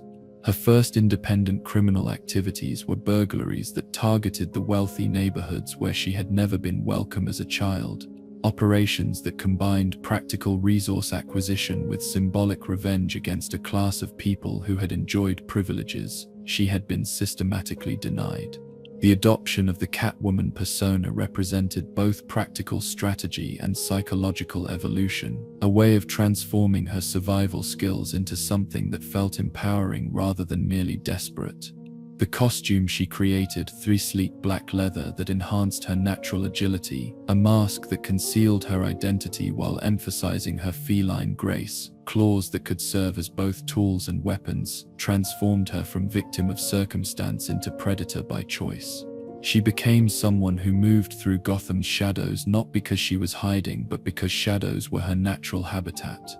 Her criminal methodology was marked by an aesthetic sophistication that set her apart from the brutal pragmatism of most thieves. Selina approached burglary as an art form, choosing targets, not just for their material value, but for the challenge they presented, the elegance required to overcome their security measures, the satisfaction that came from proving that no fortress was truly impregnable to someone with sufficient skill and determination. Her thefts were performances as much as crimes, demonstrations of grace under pressure that elevated robbery to the level of dance. The relationship with Batman that would define much of her adult life began as professional rivalry between two individuals who operated outside legal constraints, but from opposite philosophical positions. Where Batman used extra-legal methods to support law and order, Catwoman used similar skills to circumvent laws she considered arbitrary and unjust.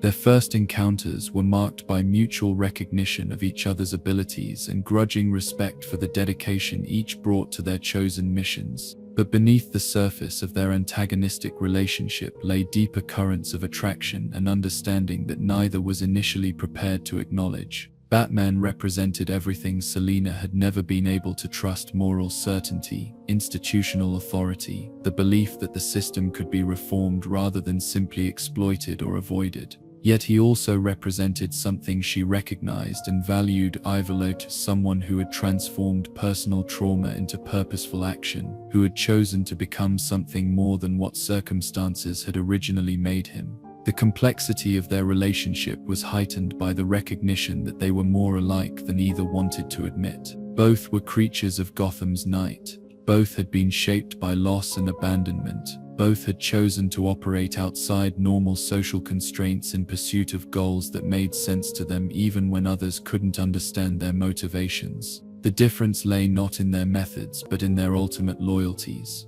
Batman served abstract principles of justice and order, while Catwoman served primarily her own survival and freedom. Her criminal career evolved beyond simple burglary to encompass a broader philosophy of liberation that saw theft as a form of wealth redistribution, crime as social commentary, and law-breaking as political resistance. She began targeting not just wealthy individuals but corrupt institutions, stealing from those who had gained their wealth through exploitation and occasionally redistributing her gains to causes and communities that the legitimate system had failed to support. This evolution from self-serving criminal to something approaching anti-hero reflected her growing understanding of how Gotham's economic and social systems functioned, how wealth and power were concentrated among those who had inherited advantages rather than earned them, how the same laws that protected property rights often failed to protect human rights. Her crimes became statements about economic inequality, challenges to assumptions about who deserved what they possessed and why. The psychology of her feline persona went deeper than simple aesthetic choice, reflecting fundamental aspects of her character that had been shaped by her experiences of abandonment and survival. Cats were creatures that survived through independence rather than pack loyalty, that could be affectionate but never fully domesticated, that moved through the world with grace and confidence that didn't depend on human approval or support. The Catwoman identity allowed her to embrace qualities that society often discouraged in women: selfishness, aggression, sexual agency, the refusal to prioritize others' needs over her own survival and happiness. Her relationship with other criminals in Gotham's underworld was complicated by her refusal to be controlled or directed by criminal hierarchy.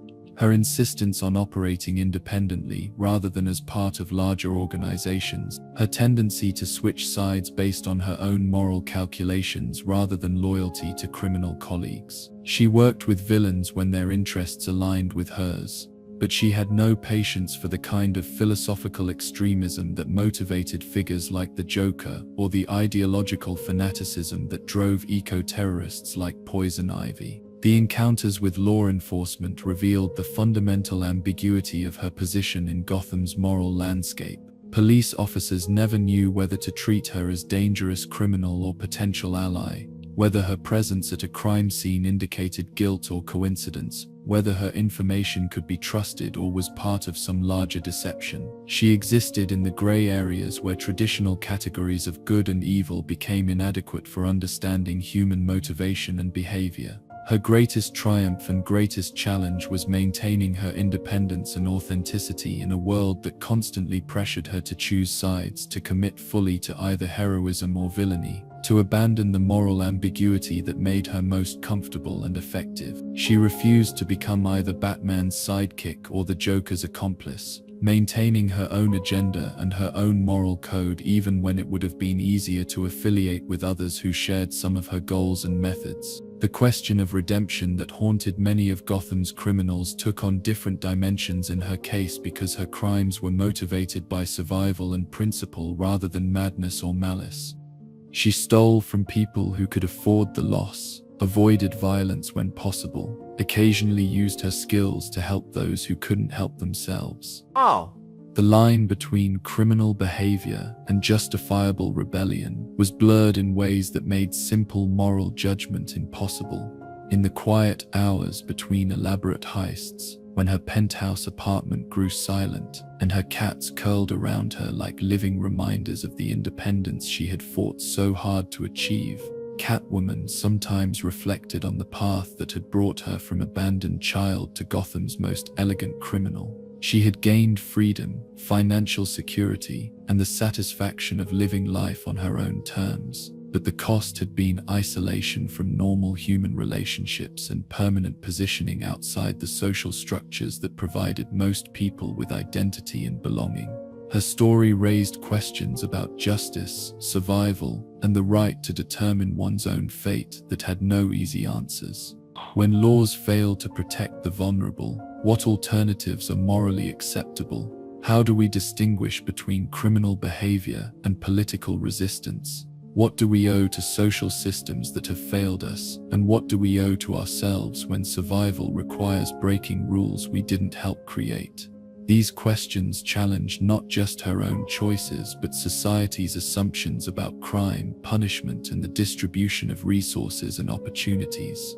As you drift towards sleep, let Selina's story remind you that survival can require moral complexity, that independence often comes at the cost of conventional belonging, that the line between heroism and criminality is often drawn by those who have never faced impossible choices. Catwoman represents both the allure and the loneliness of absolute freedom, the beauty of refusing to be controlled and the price of never quite fitting into any category that society finds comfortable. In dreams, her graceful movements through Gotham's shadows become a dance of liberation, her theft becomes generous redistribution, and her fierce independence becomes a celebration of the human spirit's refusal to be broken by circumstances beyond its control. In the tropical hell of Peña Duro prison, where the Caribbean sun beats down mercilessly on stone walls built to contain the worst criminals of a corrupt nation, where hope dies slowly in cells designed to break both body and spirit, there was born a child who would never know freedom, never experience childhood, never have the chance to become anything other than what his father's crimes had predetermined him to be. Bane's story begins not with his own choices but with justice perverted into hereditary punishment, with a legal system so corrupt that it condemned children to pay for their parents' sins.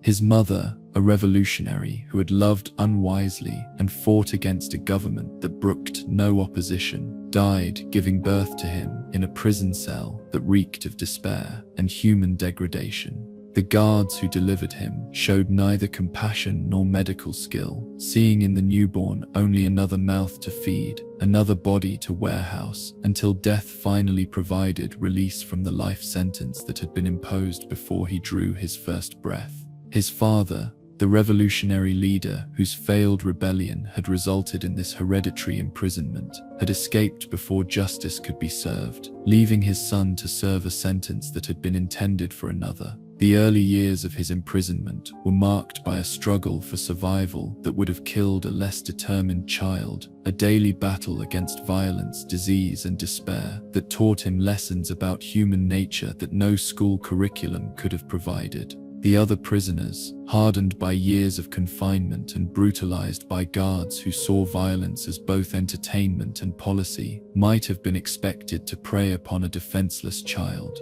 Instead, something in his bearing, his refusal to show fear or beg for mercy, earned him a grudging respect that gradually evolved into protective mentorship. The education he received in Peña Duro came not from books but from the accumulated wisdom of criminals, revolutionaries, and political prisoners who had been discarded by a society that preferred punishment to rehabilitation. They taught him to read by sharing smuggled books, to think strategically through discussions of failed revolutions and successful escapes, to understand human psychology through observation of how men responded to hopelessness and degradation. His tutors were murderers and rebels, but they were also scholars and philosophers who found in teaching him a way to give meaning to their own wasted lives. The physical development that would later make him one of the most dangerous men alive began as simple necessity for survival in an environment where weakness invited predation and strength commanded respect. The makeshift gymnasium he created in his cell, using improvised weights and bodyweight exercises that pushed his physique beyond normal human limits, became both sanctuary and laboratory where he explored the boundaries of what the human body could achieve through discipline and determination.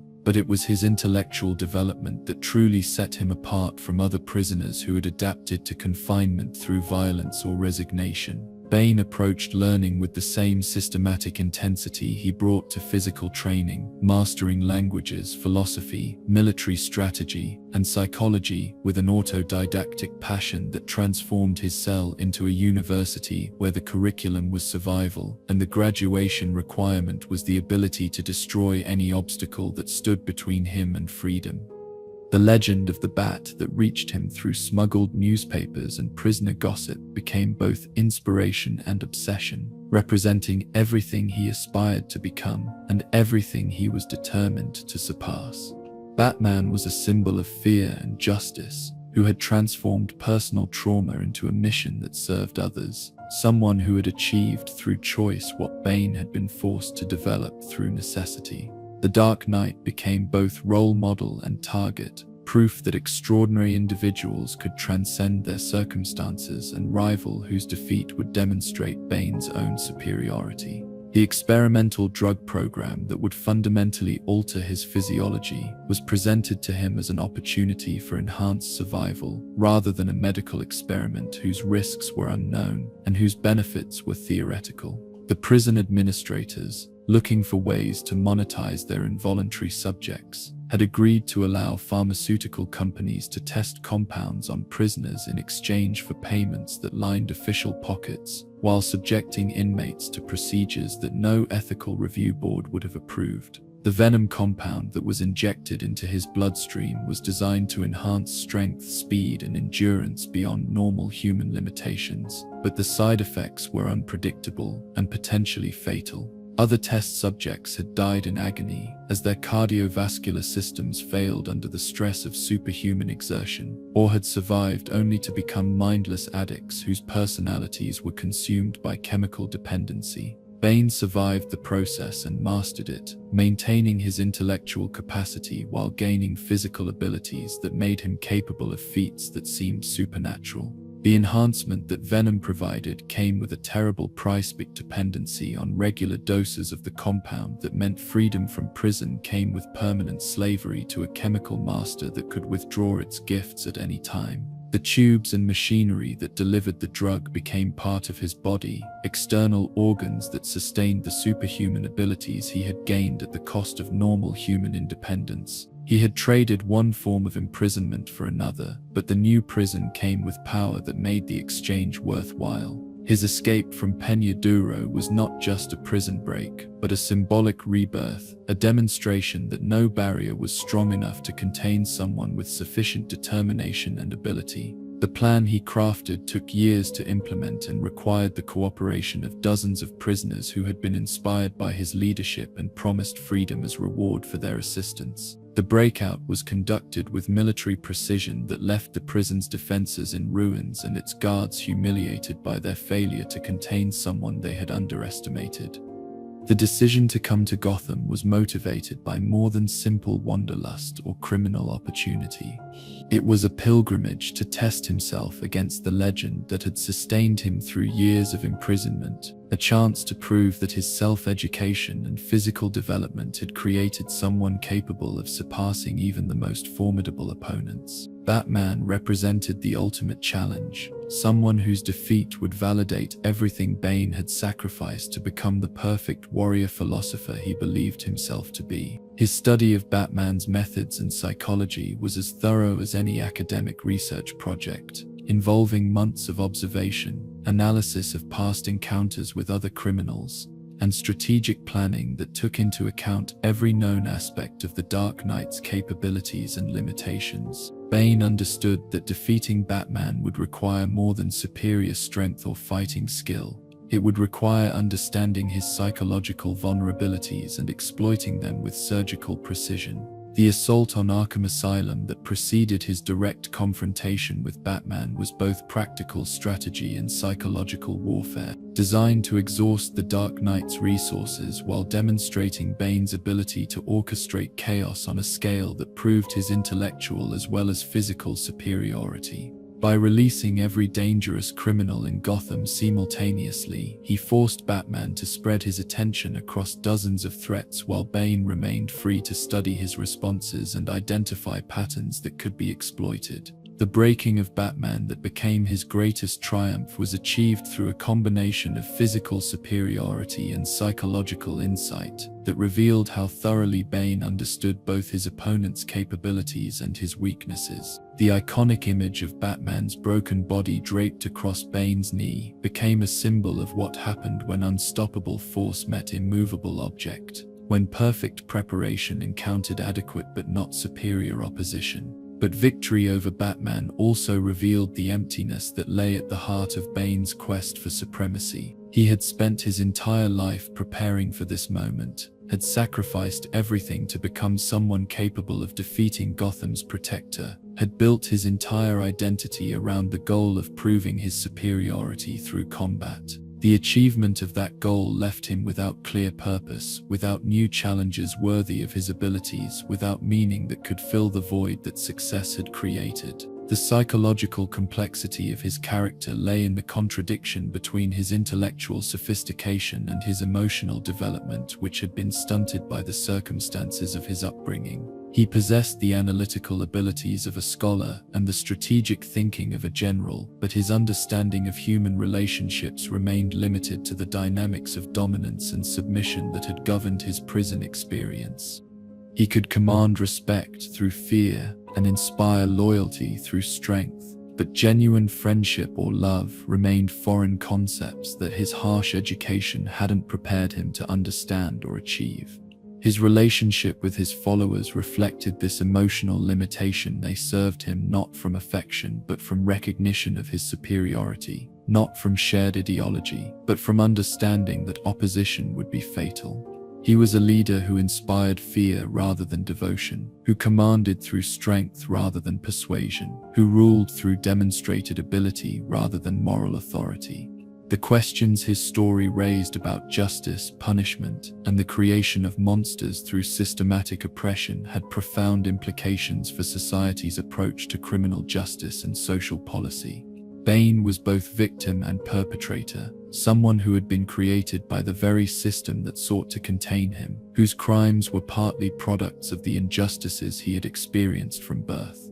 His transformation from innocent child to criminal mastermind illustrated how environments of violence and despair could produce individuals whose capabilities for destruction matched their capacity for survival. In the quiet moments between elaborate schemes, when his underground lair grew silent and the venom flowed through tubes that connected him permanently to the source of his power, Bane sometimes reflected on the path that had brought him from nameless prisoner to legendary criminal. He had achieved everything he had set out to accomplish: freedom from confinement, victory over worthy opponents, recognition as one of the most dangerous individuals alive. Yet the success felt hollow because it had been achieved in isolation, without companions who could appreciate his accomplishments or loved ones who could share in his triumphs.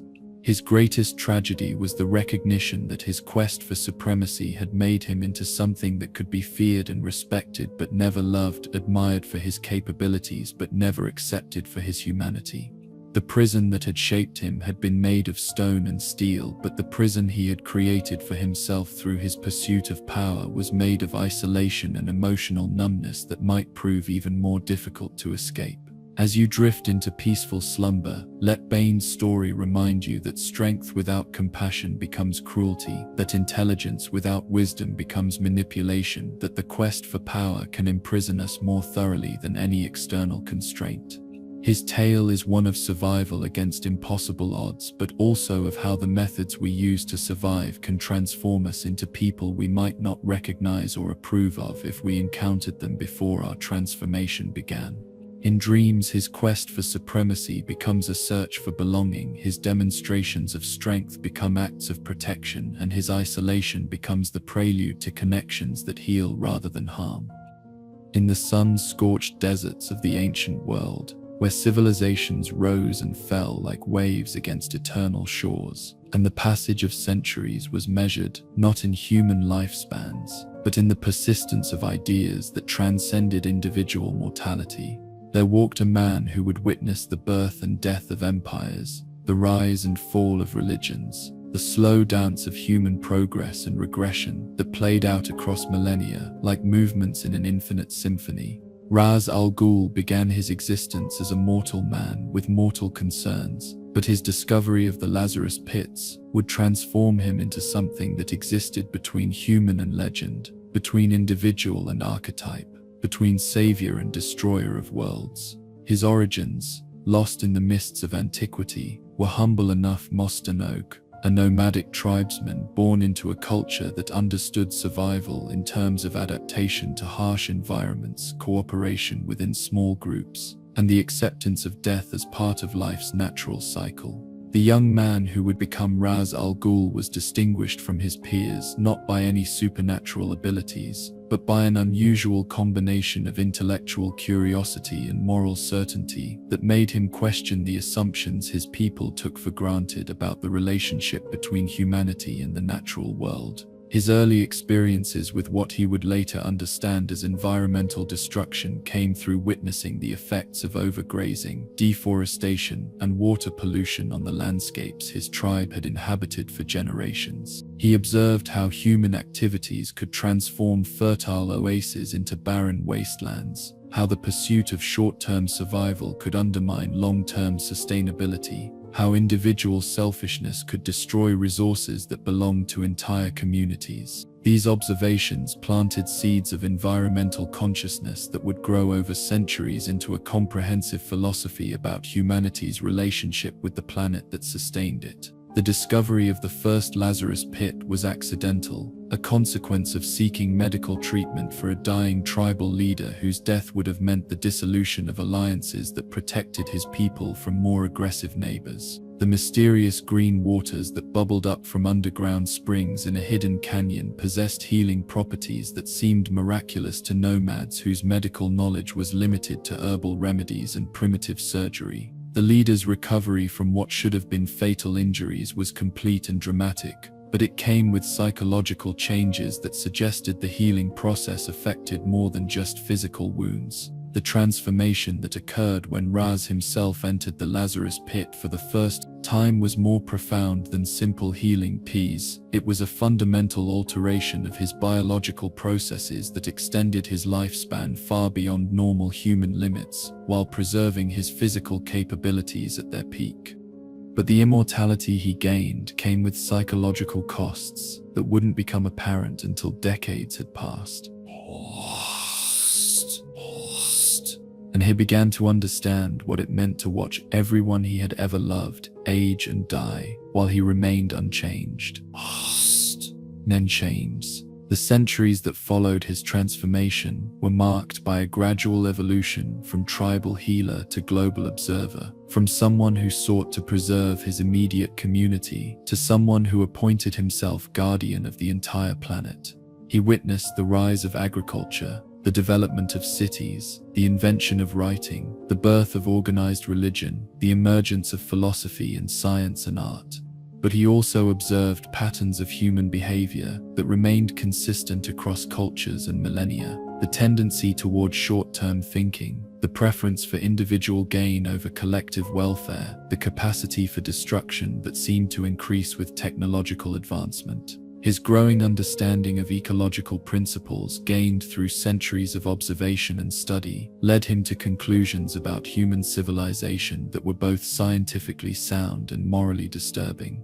He recognized that human population growth would eventually exceed the planet's carrying capacity, that industrial development would inevitably damage ecosystems that had taken millions of years to develop, that the same intelligence that had allowed humanity to dominate other species would ultimately lead to environmental collapse that could destroy all complex life on Earth. The League of Assassins that he founded was initially conceived as a small group of like-minded individuals who shared his environmental concerns and his willingness to take extreme measures to protect the natural world from human destruction. The organization grew over centuries into a global network of agents who could influence political decisions, eliminate specific threats to ecological stability, and implement population control measures that democratic governments were too squeamish or short-sighted to attempt. His recruitment methods focused on individuals who possessed exceptional abilities but lacked clear moral direction, people whose skills could be channeled toward environmental protection if they could be convinced that conventional approaches to conservation were inadequate.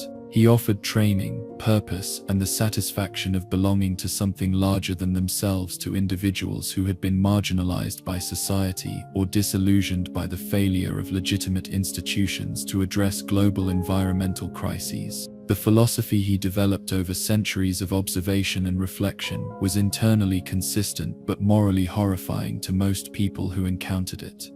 He believed that human civilization had become a cancer on the planet's biosphere. The democratic governments were incapable of making the hard choices necessary for ecological survival. That population reduction through warfare, disease, or directed violence was not just acceptable, but necessary for the preservation of all other forms of life on Earth. His relationship with modern environmentalism was complicated by the recognition that mainstream conservation movements, while well-intentioned, were inadequate to address the scale and urgency of ecological threats that his centuries of observation had revealed to him. He saw environmental activists as naive idealists who underestimated both the severity of the crisis and the ruthlessness required to address it effectively. Their efforts to work within existing political and economic systems struck him as pathetically inadequate responses to problems that required revolutionary rather than reformist solutions. The encounters with Batman revealed the philosophical chasm between his long-term perspective and normal human moral reasoning.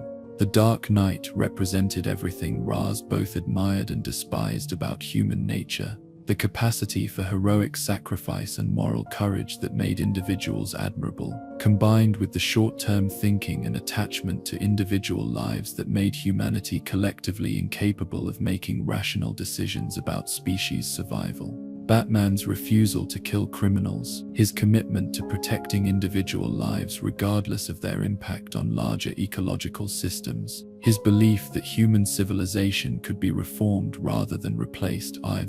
These positions struck Ra's as evidence of the kind of sentimental thinking that would ultimately doom the planet to ecological collapse. Yet he also recognized in Batman someone whose abilities and dedication made him potentially valuable as an ally if he could be convinced to adopt a more realistic perspective on environmental priorities. The succession question that haunted his immortal existence centered on his desire to find someone worthy of inheriting his mission and his resources while possessing the moral flexibility necessary to implement solutions that would preserve the planet for future generations. His daughter Talia represented biological continuity but lacked the ruthlessness he considered essential for global leadership.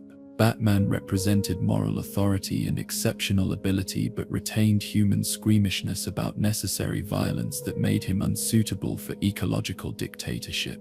His greatest triumph and greatest failure was the recognition that his centuries of accumulated wisdom and resources had not brought him any closer to solving the fundamental problem of human environmental impact.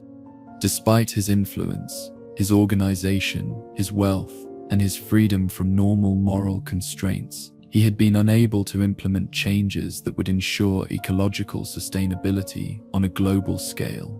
Democratic governments continued to prioritize economic growth over environmental protection. Corporations continued to externalize environmental costs onto future generations, and individuals continued to make consumption choices that collectively threatened the planet's life support systems. All 6C says, the psychology of immortality that shaped his worldview was both blessing and curse, providing him with perspectives unavailable to mortal humans while isolating him from the emotional connections that gave normal life meaning and purpose. He had watched civilizations rise and fall, had seen species go extinct, had observed the gradual degradation of ecosystems that had once supported abundant life. The accumulation of centuries of loss and disappointment had created in him a form of wisdom that was also a form of despair, an understanding of long-term consequences that made short-term happiness seem trivial and meaningless. In the quiet hours between global conspiracies, when his mountain fortress grew silent and his assassins rested between missions, Ra's al Ghul sometimes contemplated the possibility that his immortality was not a gift but a punishment, that he had been condemned to watch helplessly as the species he belonged to destroyed the only planet capable of supporting complex life. His environmental crusade had become not just a mission but an obsession, not just a calling but a compulsion that gave structure to an existence that might otherwise collapse under the weight of accumulated loss and disappointment.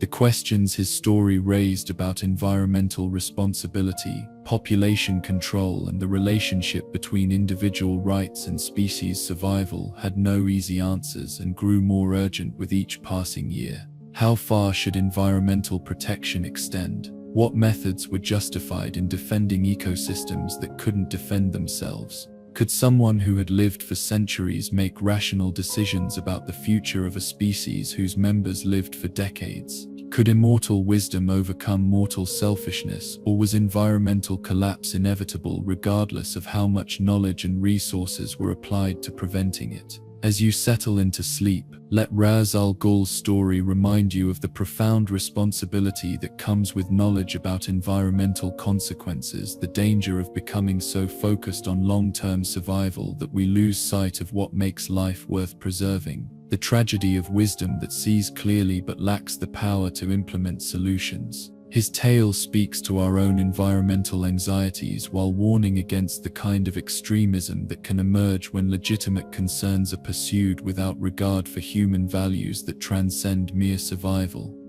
In dreams, his centuries of observation become moments of peace.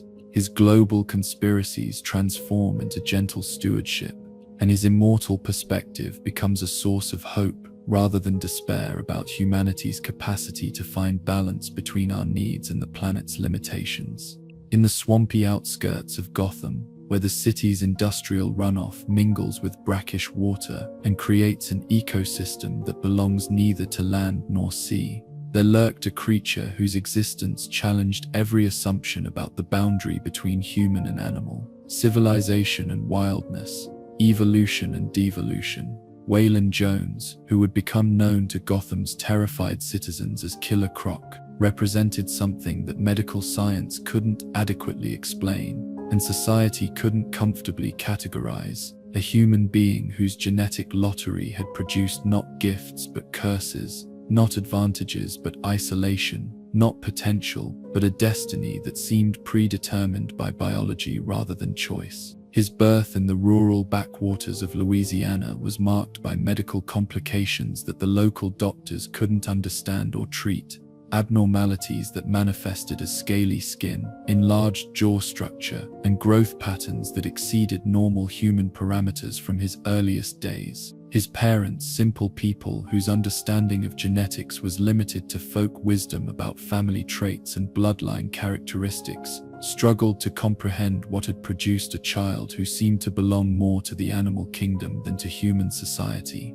The condition that would define his entire existence was initially diagnosed as a rare form of epidermolytic hyperkeratosis combined with gigantism, medical terminology that failed to capture the reality of a child whose appearance grew increasingly reptilian with each passing year. His skin developed a thick, scaly texture that provided natural armor but also marked him immediately as different from normal humans. His teeth grew sharp and pointed, suitable for tearing rather than chewing.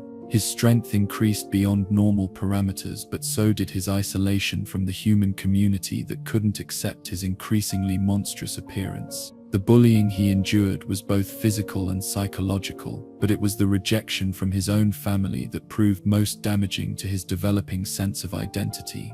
His mother, overwhelmed by the challenge of caring for a child whose needs she couldn't understand and whose appearance frightened her, gradually withdrew her affection and attention. His father, a man whose understanding of masculinity was based on conventional standards of strength and appearance, found himself unable to take pride in a son whose physical development was impressive but inhuman. The nickname Killer Croc began as schoolyard cruelty but evolved into something like prophecy, shaping not just how others saw him but how he came to see himself.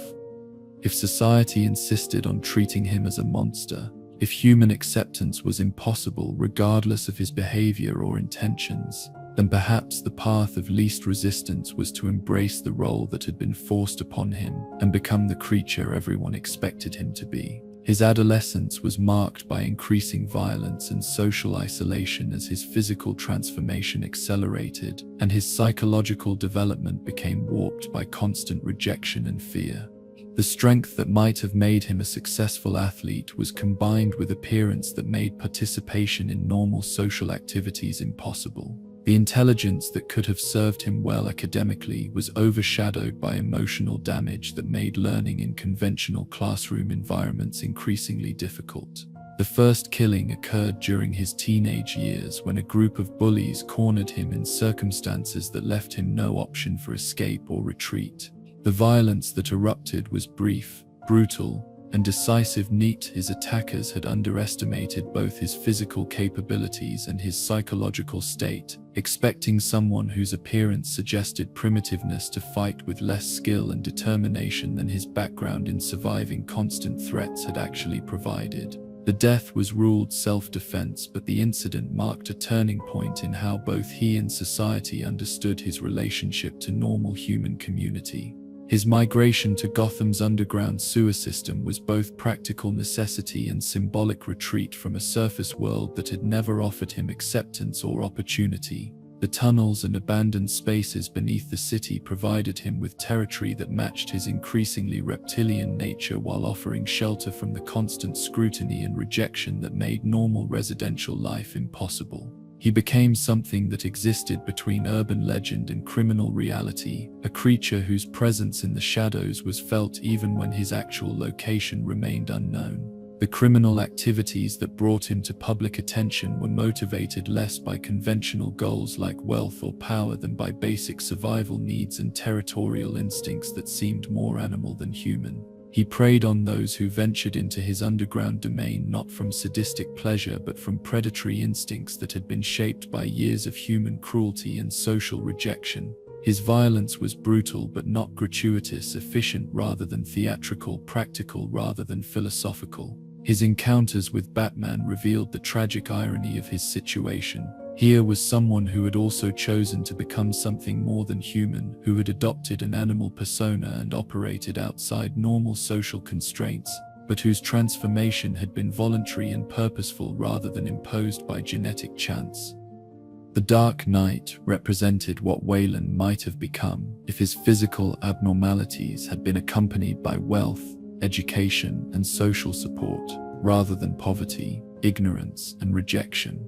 The psychology of his transformation from human to monster was more complex than simple devolution or psychological regression. Although his increasingly animal-like behavior was partly biological inevitability, but also partly chosen response to social circumstances that offered him no viable alternatives.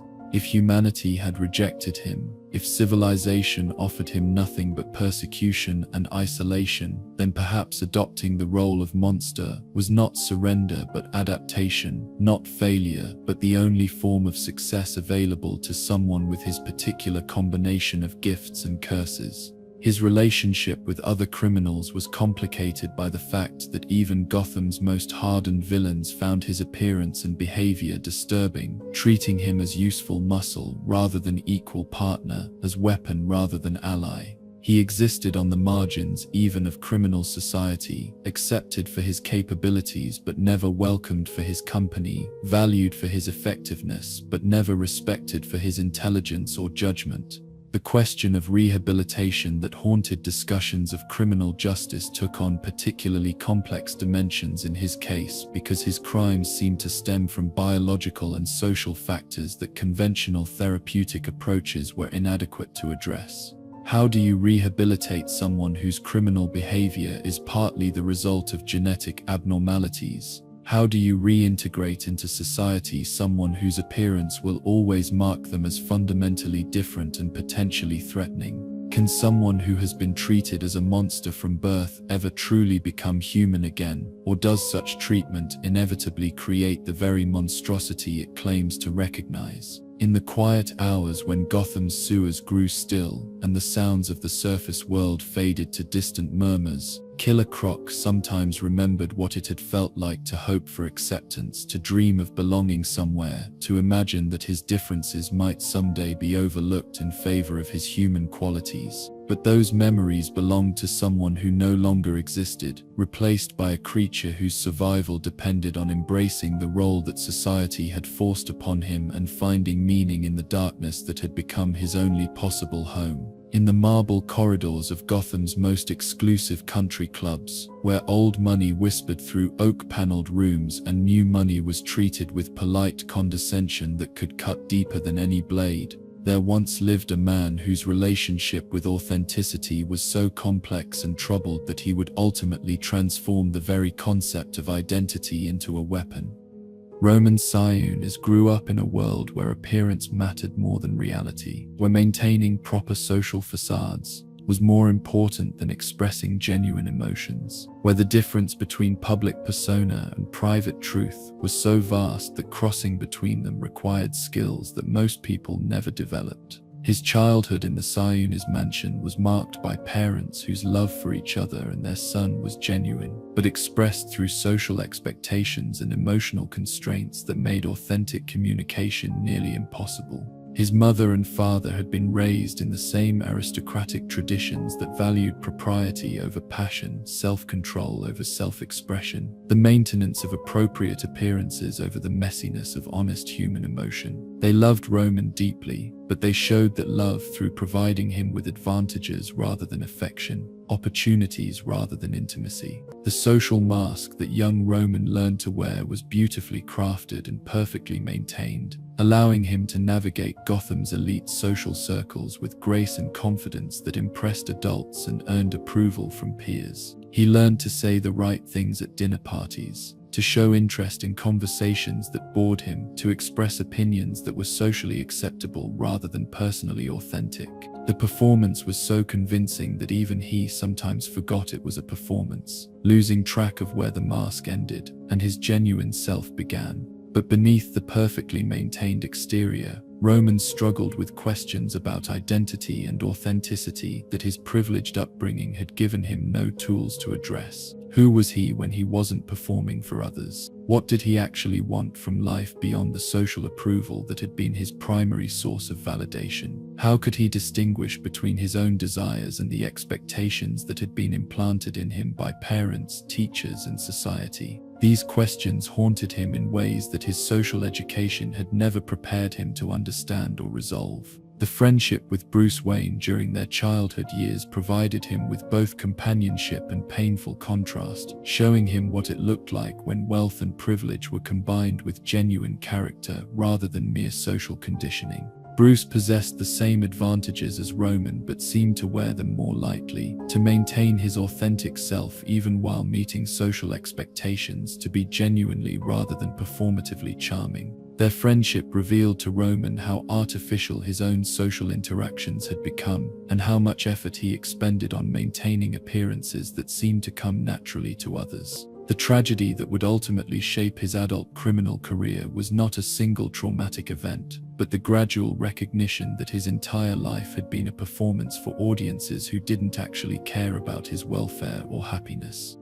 His parents' deaths in what appeared to be an accidental fire revealed the bankruptcy of relationships based on social obligation rather than emotional connection. He grieved not just for their loss, but for the realization that he had never really known them beyond their public personas, and they had never known him beyond his. His inheritance of the family cosmetics business should have provided him with purpose and direction, but instead it became another stage for performances that felt increasingly meaningless and disconnected from any authentic sense of self. The Janus Cosmetics Company manufactured products designed to help people create false appearances, to cover flaws and enhance features in ways that presented idealized versions of themselves to the world. The irony of his position as head of a company devoted to the creation of false faces was not lost on him, but it also felt like destiny rather than coincidence. The business failures that followed his assumption of leadership were partly due to his inexperience and partly due to his psychological state, which made focusing on practical concerns increasingly difficult, as he struggled with questions about identity and authenticity that had no clear answers. The company that had once been a symbol of family success became evidence of his inadequacy, its declining profits and market share serving as public measures of his failure to live up to the standards his parents had set. The acquisition of Janus Cosmetics by Wayne Enterprises represented not just financial defeat but personal humiliation on a scale that his privileged background had never prepared him to experience. Bruce Wayne, his childhood friend who had always seemed to succeed effortlessly at everything he attempted, had purchased the family business that Roman had been unable to maintain. The transaction was conducted with typical Wayne discretion and generosity, but Roman experienced it as final proof that he was inadequate in every way that mattered. The transformation from failed businessman to criminal mastermind began with his decision to burn down the family mansion rather than allow it to be sold or repurposed by creditors. The fire that consumed his childhood home also consumed the last remnants of his connection to legitimate society, freeing him from the burden of maintaining social appearances while simultaneously destroying everything that had once given his life meaning and structure. The mask that would become his signature was carved from the ebony coffin of his deceased father, a deliberate act of symbolic rebellion against everything his upbringing had taught him about respect for authority, family loyalty, and social propriety. The face he created for himself was a grotesque parody of the social masks he had worn throughout his life, an externalization of the psychological deformity that years of inauthentic living had created within him. The False Face Society that he founded was both criminal organization and philosophical statement, a group dedicated to the proposition that identity itself was arbitrary and malleable, that authenticity was an illusion maintained by those too weak or unimaginative to reinvent themselves according to their own desires. His followers wore masks not just to conceal their identities, but to liberate themselves from the constraints of fixed personality, to become whatever the situation required rather than remaining trapped by their histories or original natures. Horvuals, Wichanteens, Warbury cells, Wichanteens fiti.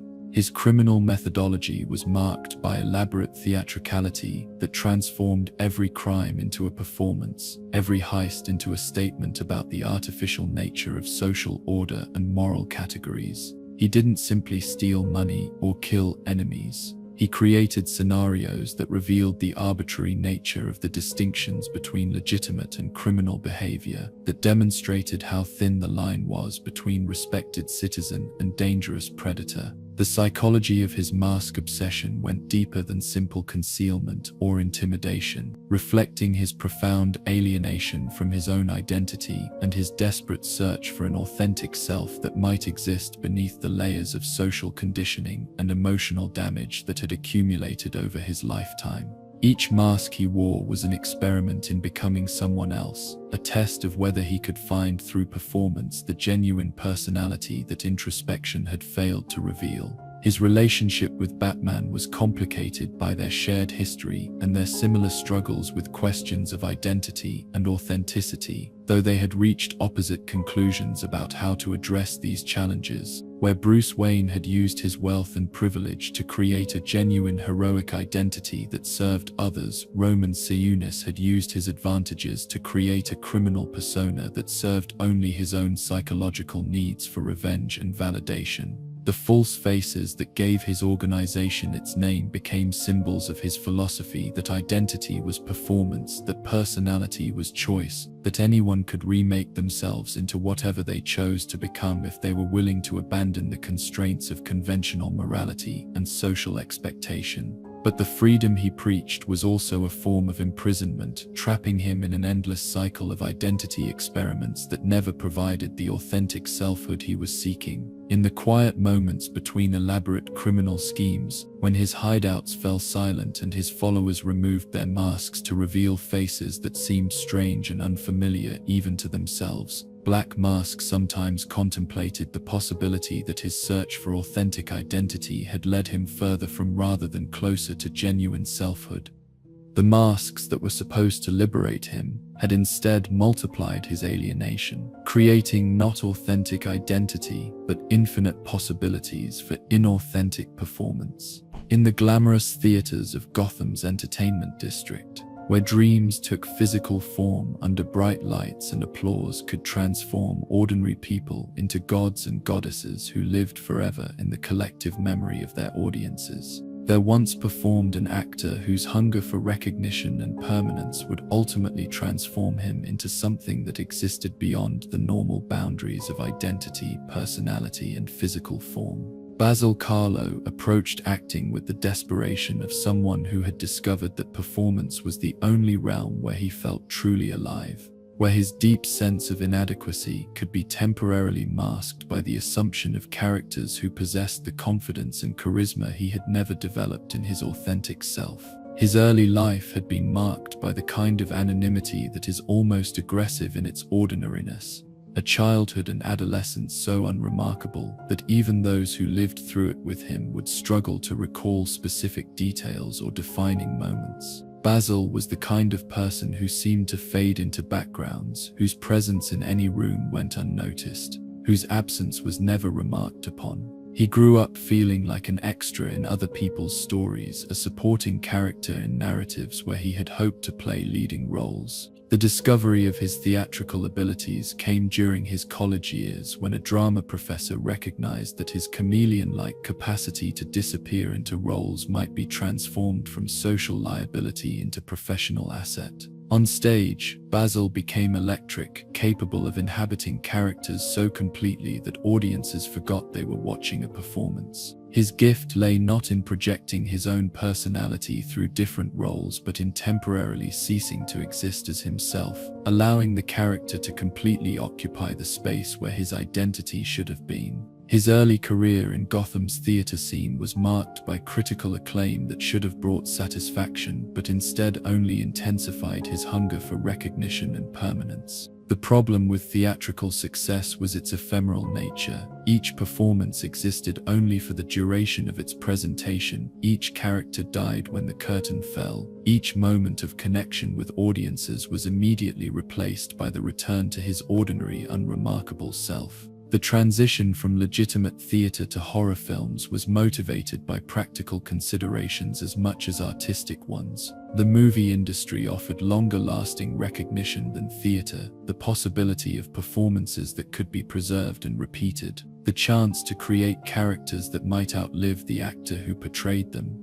His signature role as the villain in The Terror should have been the career breakthrough he had always sought, establishing him as Gotham's premier horror actor and providing him with the lasting recognition he craved. But the film industry proved to be even more ephemeral and cruel than theater, focused on youth and novelty in ways that made aging actors disposable regardless of their talent or dedication. The remake of The Terror that excluded him in favor of a younger performer represented not just professional disappointment but existential crisis. The recognition that even his greatest achievements could be casually discarded when they no longer served others' commercial interests. The psychological breakdown that followed his exclusion from the remake was characterized by a complete inability to distinguish between his identity as an actor and his existence as a person, between the characters he had portrayed and the self he had neglected to develop.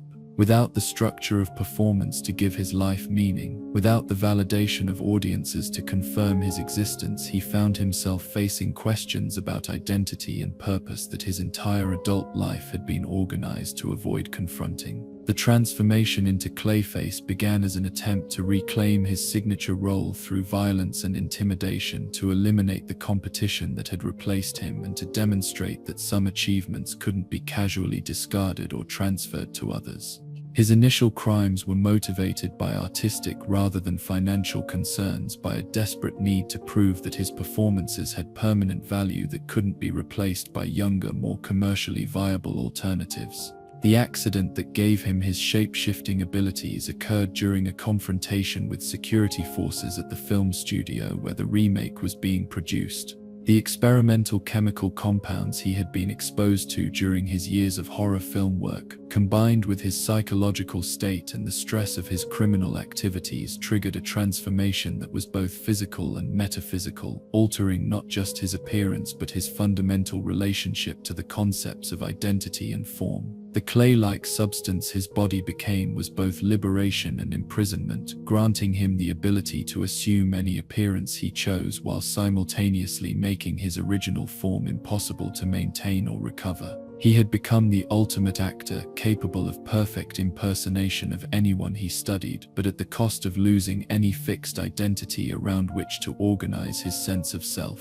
He could be anyone, which meant he was no one. His criminal career as Clayface was marked by crimes that were more performance art than conventional criminal activity, elaborate scenarios designed to demonstrate his shape-shifting abilities while exploring themes of identity, authenticity, and the relationship between performer and audience. He would assume the identities of his victims not just to facilitate his crimes, but to experience what it felt like to be someone else, to inhabit lives that seemed more real and substantial than his own had ever been. The psychology of his transformation reflected deeper truths about the relationship between performance and identity, about the danger of defining oneself entirely through external validation, about what happened when the boundary between authentic self and performed character disappeared entirely. Clayface had achieved the ultimate actor's dream, to complete transformation into his roles, but had discovered that such transformation was indistinguishable from complete loss of self. His encounters with Batman forced him to confront the possibility that his quest for permanent recognition through performance had led him to become something that could never be truly known or understood by others. The Dark Knight's detective skills were challenged by an opponent who could literally become anyone, whose crimes left no consistent psychological profile, whose motivations shifted along with his physical form. The tragedy of his condition was that his shape-shifting abilities, while granting him unlimited potential for transformation, had also made genuine human connection impossible. How could anyone form a relationship with someone whose appearance and personality could change at will? How could he trust his own emotions when his physical form influenced his psychological state? How could he distinguish between authentic feelings and performed responses when the line between self and role had been permanently erased? In the moments between transformations, when his clay form was at rest and his consciousness had to confront its own formlessness, Clayface sometimes experienced what might have been memory or might have been fantasy images of the unremarkable man he had once been, feelings that might have belonged to his original personality, dreams of a life where recognition and validation hadn't mattered more than authentic existence. In the dusty archives of Gotham University's literature department, where rare books gathered wisdom and cobwebs in equal measure and scholars pursued knowledge with the dedication of monks in service to ineffable mysteries, there once worked a man whose love for the written word would transform into something far more dangerous than academic obsession. Dr. Jervis Tetch approached literature with the passion of someone who found in fictional worlds the acceptance and understanding that reality had never provided. But his journey from respected scholar to criminal mastermind would reveal how thin the line can be between imagination and delusion, between literary appreciation and psychological escape. His childhood had been marked by the kind of intellectual precocity that impressed adults while alienating peers, setting him apart from classmates who were more interested in physical activities and social dynamics than in the careful analysis of texts and the exploration of symbolic meanings. Young Jervis found solace in books that others his age found incomprehensible or boring, losing himself in stories that seemed more real and meaningful than the mundane experiences of school and family life. The bullying he endured was both physical and psychological, focused on his small stature, his obsessive interests, and his inability to participate in the social rituals that defined childhood and adolescence for most of his peers. They nicknamed him Mad Hatter, not from any appreciation of Lewis Carroll's literary creation, but from crude observations about his preference for formal clothing and his tendency to become lost in interior monologues that seemed to exclude everyone else from his private mental world. His academic career was brilliant but isolated, marked by scholarly achievements that earned him recognition from professors while doing nothing to improve his relationships with fellow students who found his intellectual intensity intimidating and his social awkwardness off-putting. He specialized in Victorian literature with particular focus on works that explored themes of madness, identity, and the relationship between reality and fantasy, finding in these texts frameworks for understanding his own feelings of alienation and difference. The transformation from literary scholar to criminal began with his growing obsession with Lewis Carroll's Alice's Adventures in Wonderland, which he came to see not as children's literature but as profound philosophical commentary on the arbitrary nature of social rules and the superiority of imaginative logic over conventional reasoning. The character of the Mad Hatter became for him not just a figure of literary interest but a role model, someone who had found freedom through embracing madness rather than conforming to sanity's restrictions. His research into mind control techniques began as legitimate academic inquiry into the psychological effects of literature, the ways that stories could influence behavior and alter perceptions of reality. He studied hypnosis, suggestion, and various forms of psychological manipulation as methods for understanding how authors created immersive fictional experiences that could temporarily transport readers out of their ordinary consciousness and into imaginary worlds. The technology he developed for inducing compliance and controlling behavior was initially presented as an educational tool for helping students better understand literary texts by experiencing them more directly and personally. The electronic devices he created could induce hypnotic states that made subjects more susceptible to suggestion, while providing them with vivid hallucinatory experiences that brought fictional scenarios to life with unprecedented realism. But his experiments gradually evolved beyond educational applications, as he discovered that his mind control technology could be used to create the kind of social environment he had always craved. One where he was respected rather than mocked, where his intellectual contributions were valued rather than dismissed, where he could interact with others according to rules that made sense to him rather than social conventions he had never mastered. The adoption of the Mad Hatter persona represented both embrace of the identity that had been forced upon him and transformation of that identity into something powerful and threatening rather than weak and vulnerable. The costume he created, complete with oversized hat, formal Victorian clothing, and technological accessories that looked like props from a steampunk fantasy, turned him from overlooked academic into figure who commanded attention through combination of theatrical presentation and genuine danger.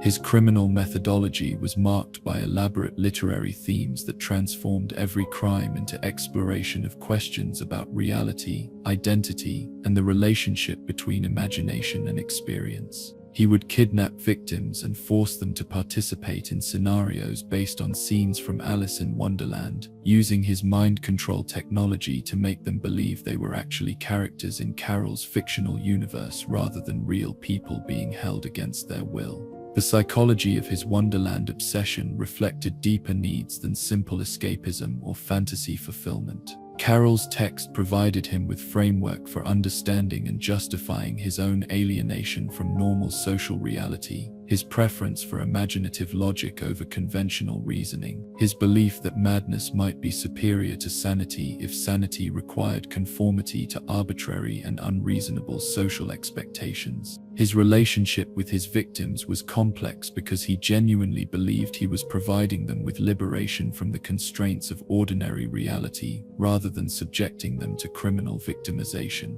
In his mind, the mind control technology freed people from social conditioning that prevented them from experiencing the wonder and freedom available to those brave enough to abandon conventional logic in favor of imaginative possibility. The encounters with Batman challenged his fundamental assumptions about the relationship between imagination and reality, forcing him to confront the possibility that his literary-inspired crimes were causing genuine harm rather than providing enlightenment.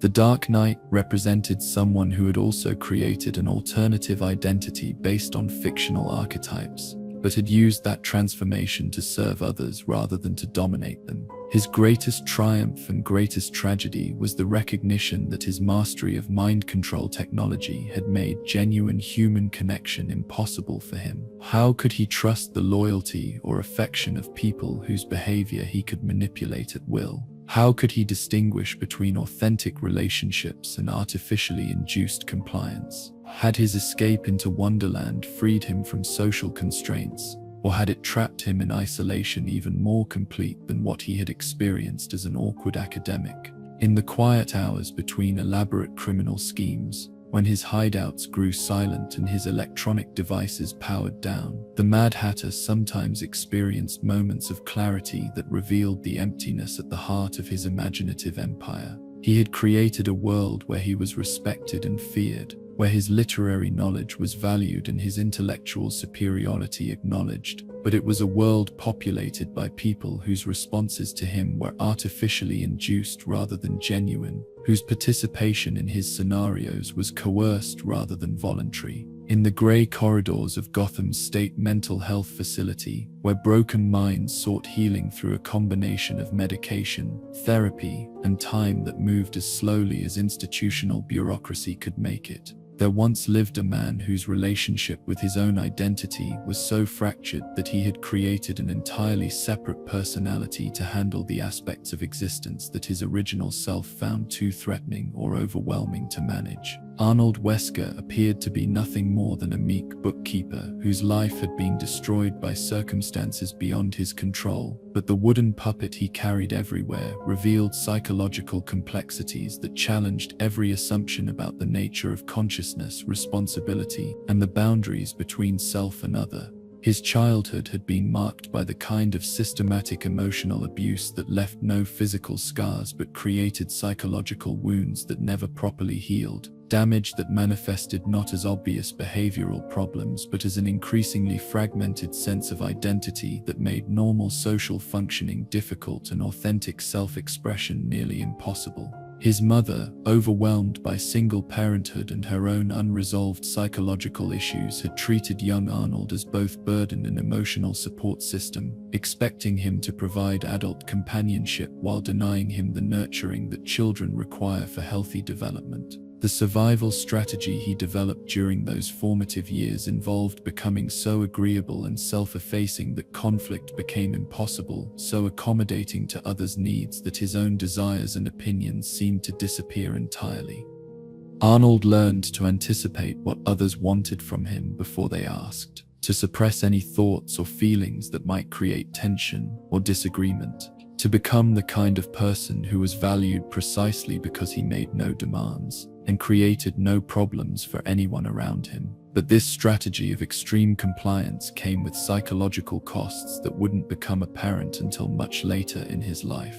By consistently prioritizing others' needs over his own, by never expressing anger or frustration or disagreement, by becoming a human mirror that reflected back whatever others wanted to see. Arnold had gradually lost contact with his own authentic thoughts and feelings. He had become so skilled at being what others needed him to be that he no longer knew who he actually was underneath all the performance and accommodation. His adult life as a mild-mannered bookkeeper was marked by professional competence and social invisibility, the kind of existence that attracted no attention and generated no problems but also provided no satisfaction or sense of accomplishment. He was the employee who never complained about working conditions, never asked for raises or promotions, never caused trouble for supervisors or colleagues. His personal relationships followed similar patterns. He was the friend who always listened but never talked about his own problems, the neighbor who helped with everyone else's difficulties but never asked for assistance with his own. The criminal incident that would transform his life forever was supposed to be nothing more than unfortunate circumstance, wrong place and wrong time, rather than any reflection of his character or choices. The bar fight that erupted around him was the result of tensions between groups that had nothing to do with Arnold, violence that he had tried to avoid by leaving as soon as the situation began to escalate.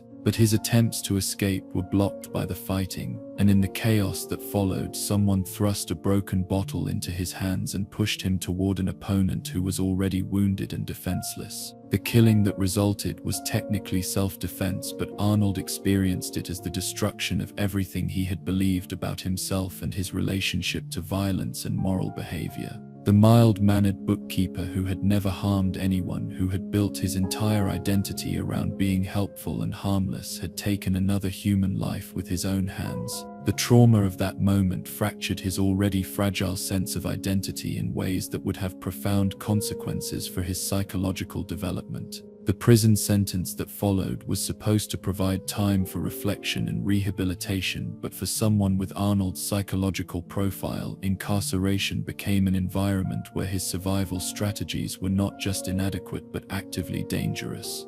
The extreme compliance that had protected him in civilian life made him vulnerable to predation by other inmates, while his inability to assert himself or defend his interests made him appear weak and contemptible to prison social hierarchies that respected only strength and aggression.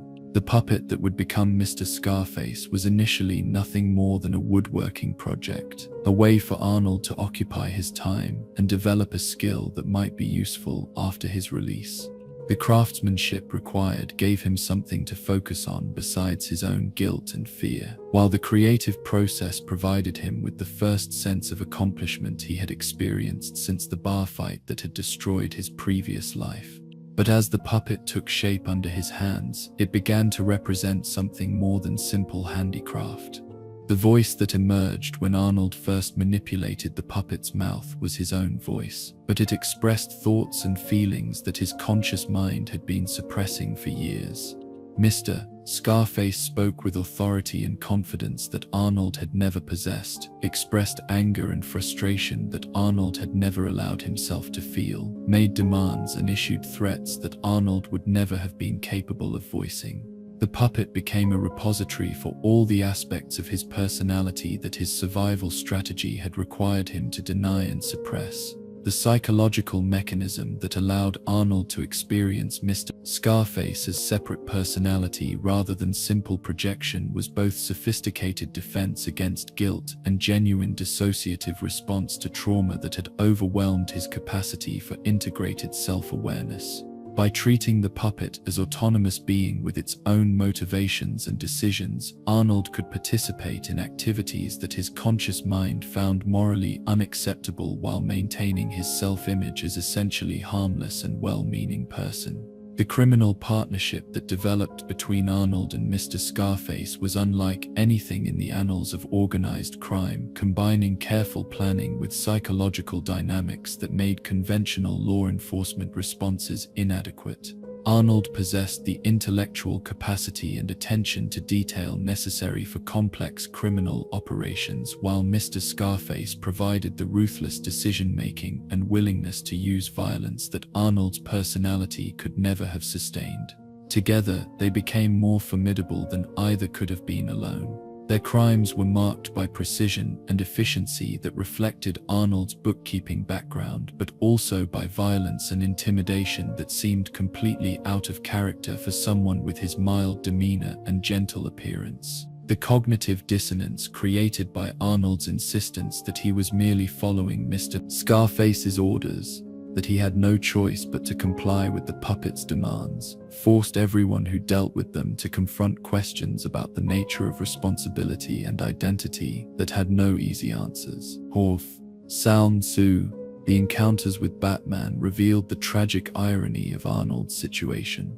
Here was someone who had genuinely been driven to crime by circumstances beyond his control, whose criminal behavior was the result of psychological damage rather than moral failing, whose split personality was genuine rather than calculated performance.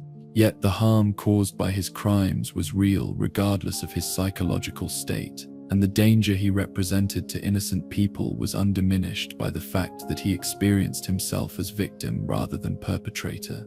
The psychology of his relationship with Mr. Scarface reflected profound questions about the nature of consciousness, free will, and moral responsibility that philosophical and psychological theorists had debated for centuries without reaching clear conclusions. Was Arnold genuinely controlled by an external force, or was he simply using the puppet as excuse for behavior he was too cowardly to take responsibility for? Could someone be held accountable for actions committed while in dissociative state? Or did genuine psychological fragmentation absolve individuals of moral culpability for their behavior? His greatest tragedy was the recognition that the puppet he had created to protect himself from psychological pain had become a prison more confining than any external constraint could have been. Mr. Scarface provided him with courage and authority he had never possessed, but only for activities that served the puppet's criminal agenda.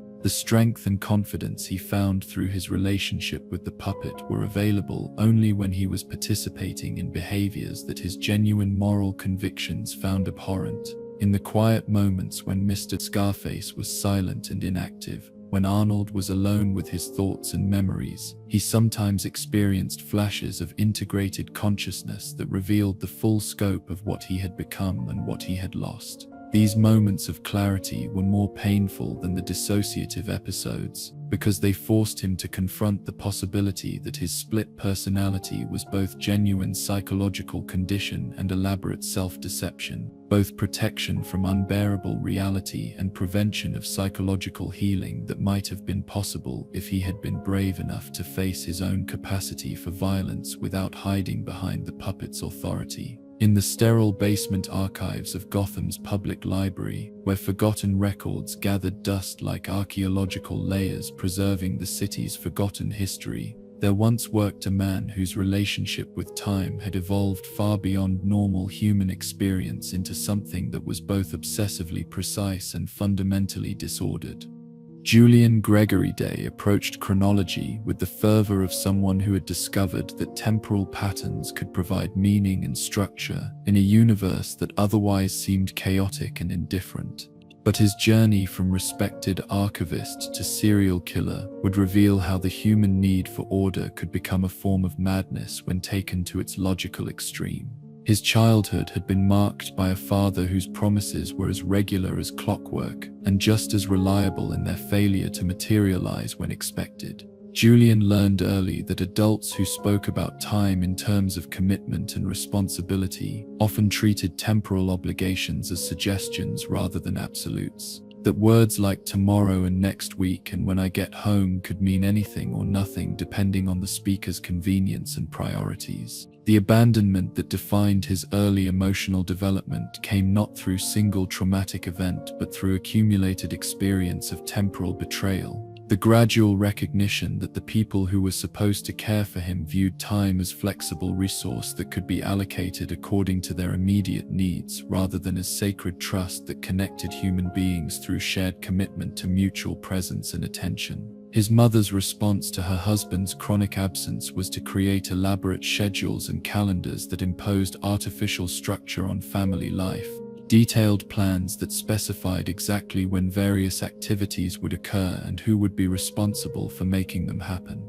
But these temporal frameworks only highlighted the gap between intention and reality, between the orderly life she wanted to create and the chaotic existence that her husband's unreliability had made inevitable. Young Julian found in his mother's calendars and schedules the kind of certainty and predictability that human relationships had failed to provide, discovering that dates and times possessed a reliability that people seemed incapable of matching. Holidays occurred on their designated days regardless of whether anyone was prepared to celebrate them. Seasons changed according to astronomical precision that had nothing to do with human desire or convenience. The passage of time itself followed patterns that were mathematically describable and personally indifferent in ways that made them more trustworthy than any human promise. His academic career was marked by specialization in archival science and historical research, fields that allowed him to work with temporal patterns on a professional level while avoiding the unreliability of human relationships that had caused him so much pain during his formative years. In the basement archives where he spent his adult working life, Julian found peace in organizing information according to chronological principles that made past events accessible and understandable in ways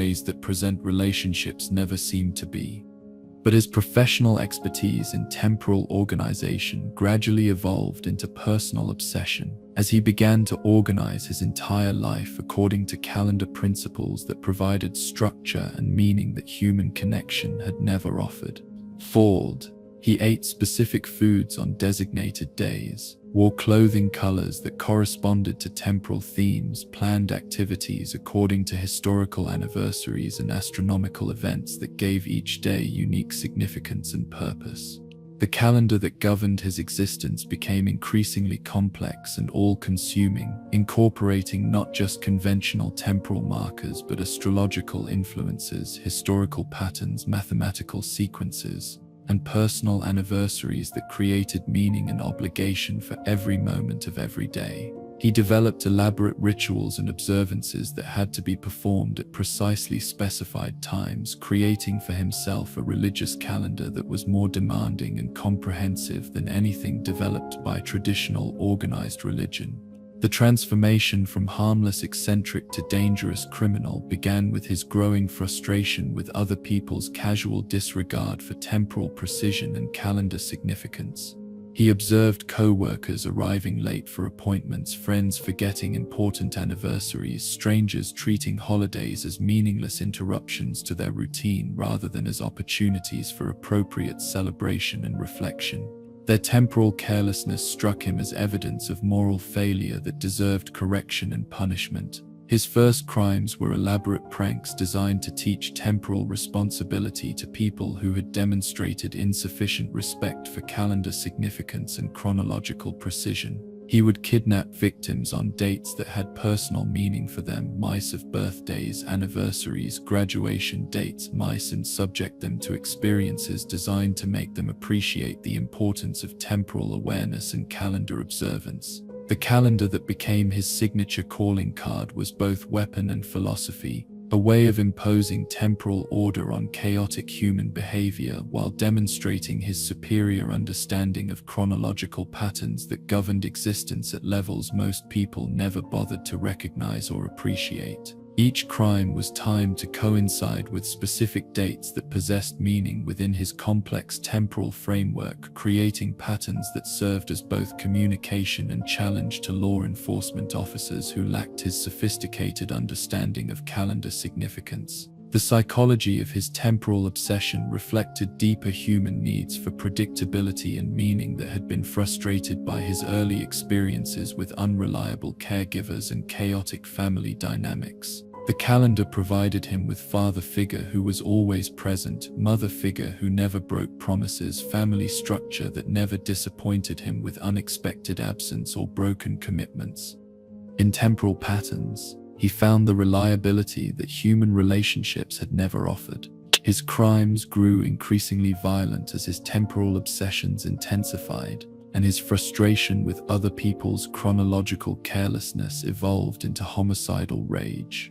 The victims he selected were chosen not for personal animosity, but for their symbolic representation of temporal irresponsibility. People who were chronically late, who forgot important dates, who treated calendar observances with casual indifference that struck him as deserving of ultimate punishment. The elaborate death traps he constructed were designed to demonstrate his superior understanding of temporal precision while forcing victims to confront their own calendar-related failures and moral shortcomings. Each execution was timed to occur at moments that possessed significance within his personal temporal framework, creating meaning and purpose that transformed murder from random violence into ritualistic observance of calendar-based religious principles. His relationship with Batman was complicated by the Dark Knight's own relationship with time and memory, his commitment to honoring the anniversary of his parents' death through lifelong dedication to crime fighting, his understanding that temporal patterns could provide structure and meaning for lives that had been shattered by trauma.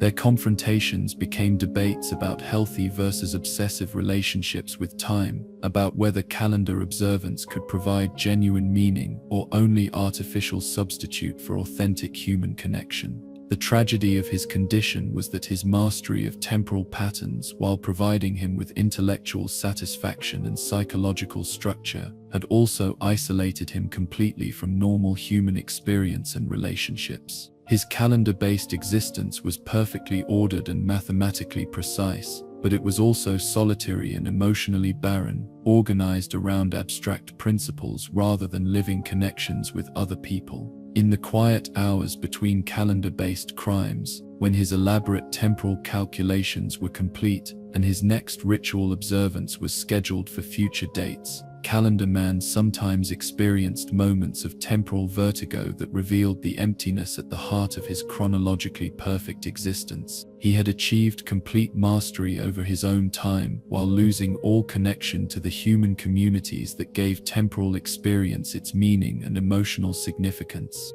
In the psychology departments of Gotham's most prestigious medical institutions, where the human mind's deepest mysteries were studied with scientific rigor and clinical detachment that could sometimes transform healing into something indistinguishable from torture, there once practiced a psychiatrist whose understanding of consciousness was so profound and so corrupted that he would become both healer and destroyer, both scientist and monster, both Batman's first true adversary and his most disturbing mirror image. Professor Hugo Strange approached psychology with the dedication of someone who believed that human consciousness could be completely understood, controlled, and ultimately improved through the application of sufficient knowledge and ruthless methodology. His early career had been marked by groundbreaking research into the nature of identity, personality disorders, and the possibility of psychological transformation through combination of pharmaceutical intervention and behavioral conditioning.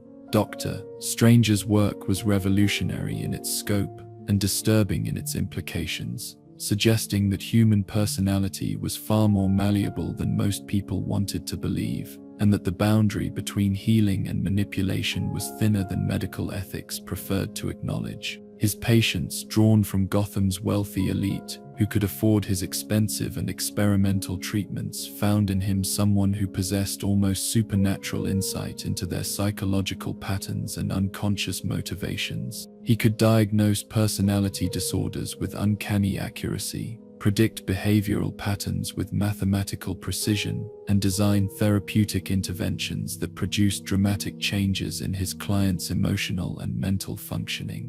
But his success rate came with disturbing side effects that became apparent only after years of treatment had produced patients whose personalities seemed fundamentally altered rather than simply improved. They were happier, more functional, better adapted to their social environments, but they were also somehow less themselves, as if the treatment had enhanced certain aspects of their characters while eliminating others that had been equally essential to their authentic identities. The transformation from respected psychiatrist to criminal mastermind began with Dr. Strange's growing obsession with Batman, who represented the most fascinating psychological case study he had ever encountered. Here was someone who had transformed personal trauma into heroic mission, who had created an alternative identity that was both authentic expression of his values and complete departure from normal human behavior, who had achieved psychological integration through methods that conventional therapy had never attempted.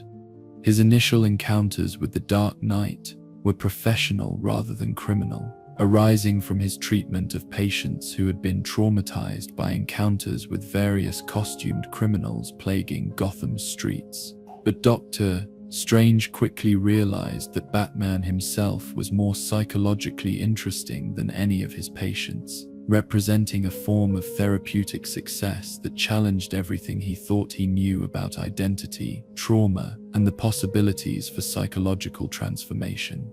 The research he conducted into Batman's psychology was initially academic rather than personal, motivated by genuine scientific curiosity about how someone could maintain dual identity without experiencing the kind of psychological fragmentation that typically resulted from such extreme compartmentalization. But his investigation gradually evolved into obsession as he began to understand that Batman had achieved something that his own therapeutic methods had never been able to accomplish: genuine integration of traumatic experience into purposeful action. His discovery of Bruce Wayne's secret identity was both triumph of analytical reasoning and beginning of his transformation from healer to predator. The knowledge that Gotham's most celebrated playboy was also its most feared vigilante provided him with psychological insight that was simultaneously scientifically valuable and personally intoxicating. He possessed information that could destroy one of the most powerful men in the city, leverage that could be used for purposes that had nothing to do with healing or scientific advancement. The criminal activities that followed were motivated not by conventional goals like wealth or power, but by his desire to test his psychological theories through practical experimentation on subjects who hadn't consented to serve as research participants. Batman's rogues gallery provided him with fascinating case studies in various forms of madness and criminal motivation, while the Dark Knight himself represented the ultimate experimental subject whose psychological destruction would prove Doctor Strange's theoretical superiority. His methodology combined sophisticated understanding of human psychology with complete disregard for ethical constraints that limited conventional research, allowing him to conduct experiments that revealed truths about consciousness and identity that more scrupulous scientists could never discover. He could induce specific forms of madness, manipulate personality structures, and create psychological conditions that demonstrated his mastery over the human mind's deepest patterns and most fundamental characteristics. The monster men he created through combination of genetic manipulation and psychological conditioning represented his most ambitious attempt to demonstrate that human consciousness could be completely redesigned according to his specifications.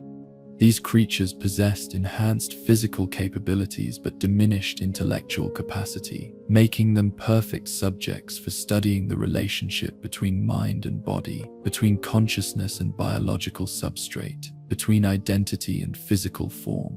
His relationship with Batman became increasingly personal as their encounters revealed the fundamental similarity of their approaches to human psychology and social control. Both used fear as weapon, both operated outside normal legal constraints, both believed that individual action could address problems that democratic institutions were inadequate to solve.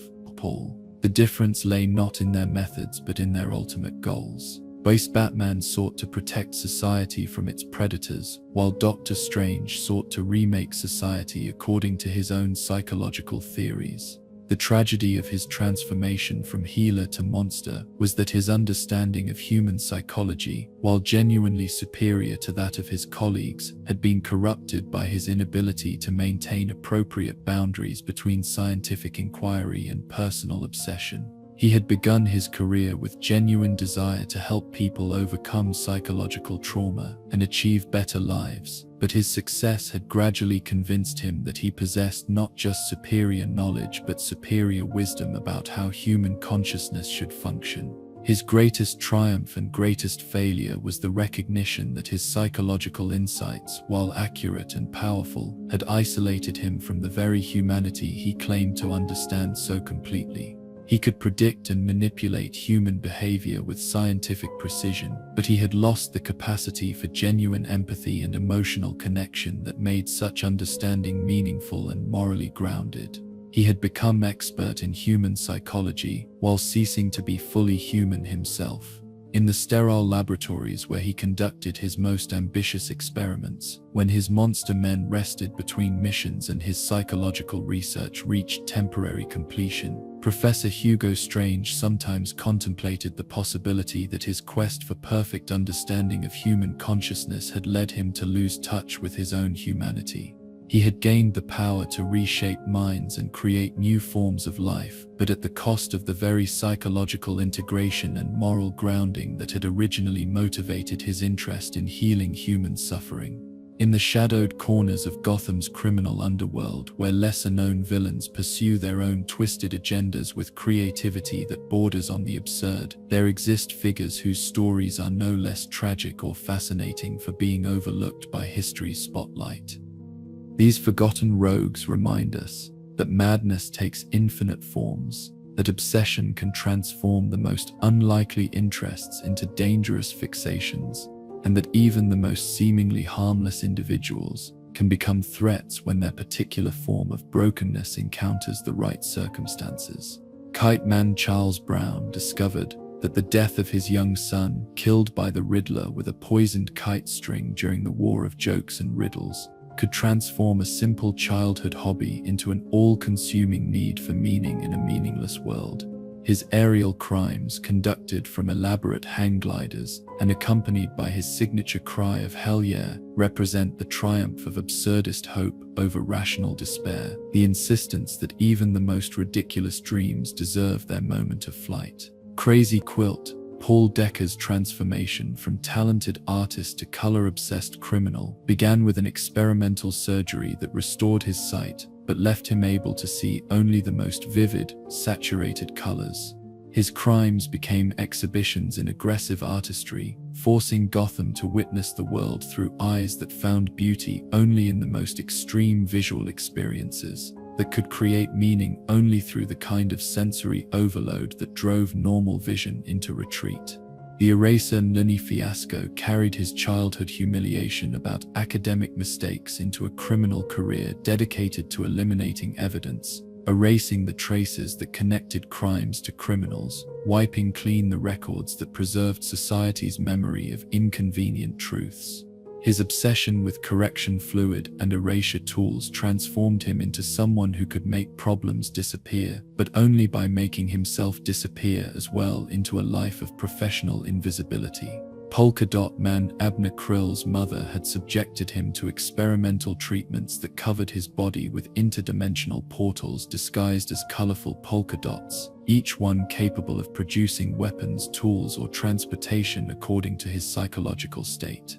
His crimes were motivated less by criminal ambition than by desperate attempts to find purpose for abilities that had been forced upon him without his consent, to transform medical victimization into something resembling voluntary identity. Condiment King Meater's Buddy Standler's employment at a failing restaurant had ended with exposure to experimental flavor enhancers that altered his brain chemistry, creating compulsive need to coat everything in condiments while simultaneously making him unable to taste normal food. His crimes were sticky, messy affairs that transformed Gotham's streets into dining experiences that no one had requested, culinary terrorism that revealed how thin the line was between enhancement and contamination. The calculator Noah Cutler had transformed his mathematical genius into a criminal support system, providing computational services to other villains while remaining safely removed from physical danger. His crimes were intellectual rather than violent, solving other people's problems with elegant algorithms while creating new problems for law enforcement that had to adapt to criminality that existed primarily in digital rather than physical space. Maximilian Zeus had convinced himself that he was the Greek god of thunder reborn in modern Gotham, his delusions of divinity supported by wealth and technology that made his mythological fantasies seem convincingly real. His crimes were acts of classical drama performed on contemporary stages, ancient stories retold with modern weapons, theological arguments conducted through acts of violence that challenged Batman's commitment to protecting even those who believed themselves to be gods. These forgotten figures populated Gotham's shadows like supporting characters in an endless play about human nature's capacity for creative self-destruction. Each represented different approach to the fundamental challenges of existence: meaninglessness, powerlessness, isolation, the search for identity and purpose in a world that seemed designed to frustrate such searches. Their methods were often absurd, their motivations frequently incomprehensible, their success rates generally minimal, but their persistence testified to something indomitable in the human spirit that refused to accept defeat even when victory seemed impossible to define. The Tweed brothers, Dumfries and Diva Tweed, had used their identical appearance to create criminal partnerships that exploited the difficulty others had in distinguishing between them.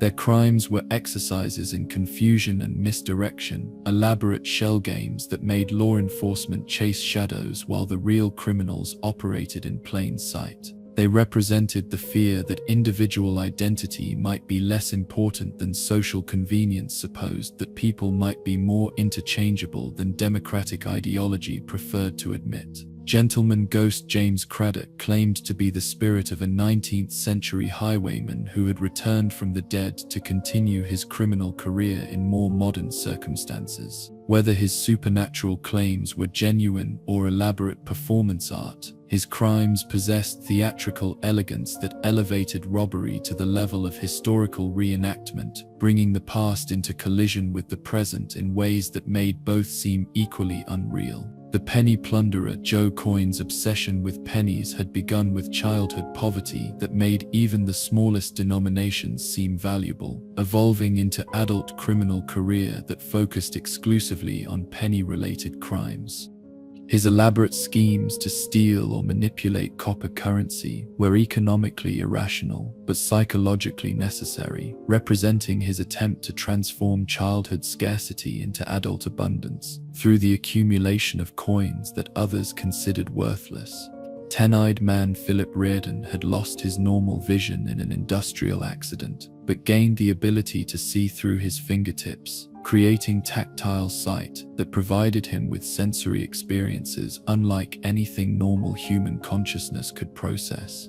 Gin-eyed man Philip Reardon had lost his normal vision in an industrial accident. His crimes were motivated by need to understand and control a world that looked completely different through touch-based vision, to create meaning from sensory input that had no established interpretive framework. These obscure villains shared with their more famous counterparts the essential characteristics that made Gotham's criminal underworld so psychologically fascinating. They were all individuals who had experienced some form of fundamental disruption to their normal relationship with reality, who had responded to that disruption by creating alternative frameworks for understanding and interacting with the world, and who had chosen to express their altered consciousness through activities that society labeled criminal, but which served important psychological functions for the individuals involved.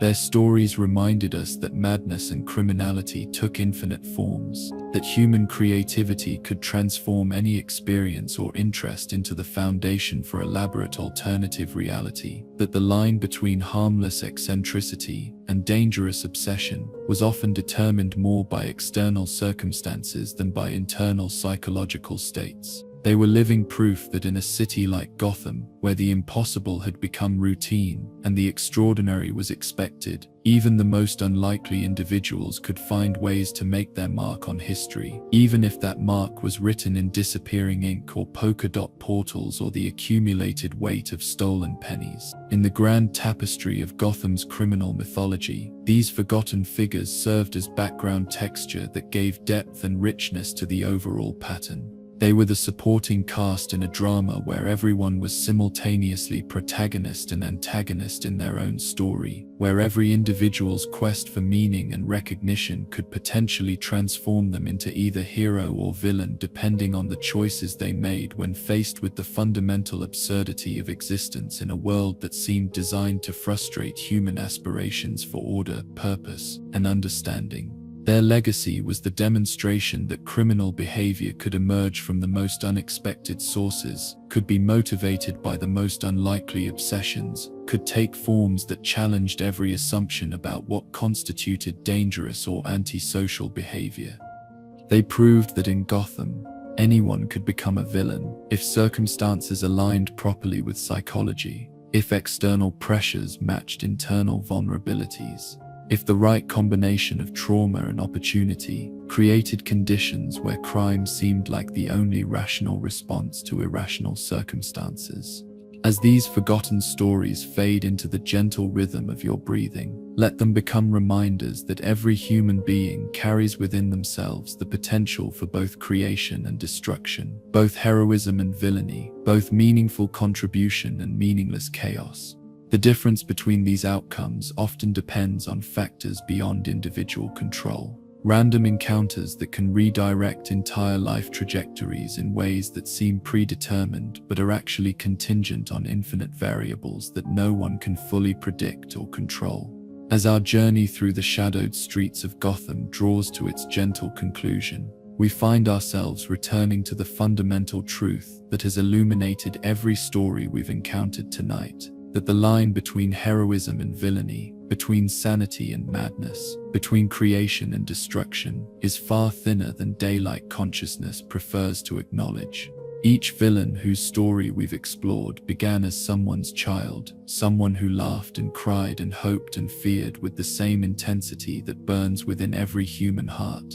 The chemical vats that transformed failed comedians into agents of chaos.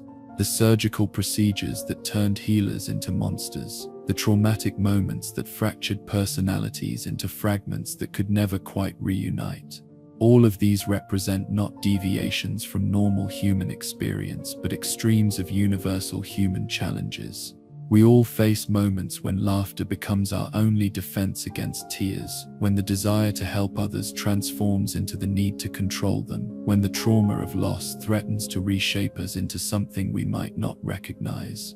In the safety of your bed, far from Arkham's cells and Ace Chemicals vats, from underground lairs and elaborate death traps, these stories become what they were always meant to be, mirrors that reflect our own capacity for both darkness and light, cautionary tales that remind us how precious is the balance we maintain between our constructive and destructive impulses, gentle explorations of the human condition in all its complexity and contradiction.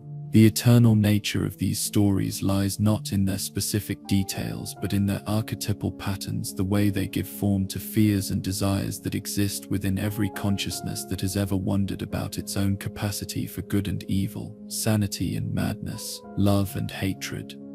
Batman's Rogues Gallery will continue to evolve and adapt, finding new forms and expressions as society changes and new fears emerge. But the fundamental questions they embody about human nature and moral choice will remain as relevant as they are eternal. Tonight, as Gotham sleeps under its blanket of fog and shadow, as gargoyles keep their stone vigil over a city that dreams fitfully of purple suits and green hair, of frozen hearts and fractured faces, of questions without answers and laughter without joy, remember that these stories exist to help us process the darkness within ourselves, not to add to it.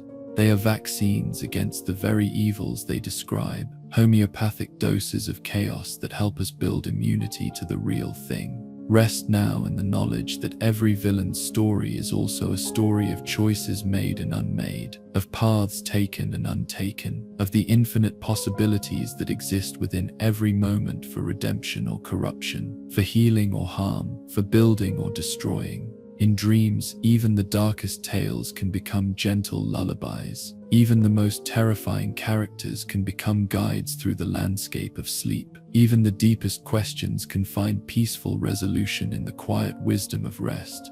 The morning will bring fresh opportunities to choose light over darkness, hope over despair, connection over isolation, meaning over meaninglessness.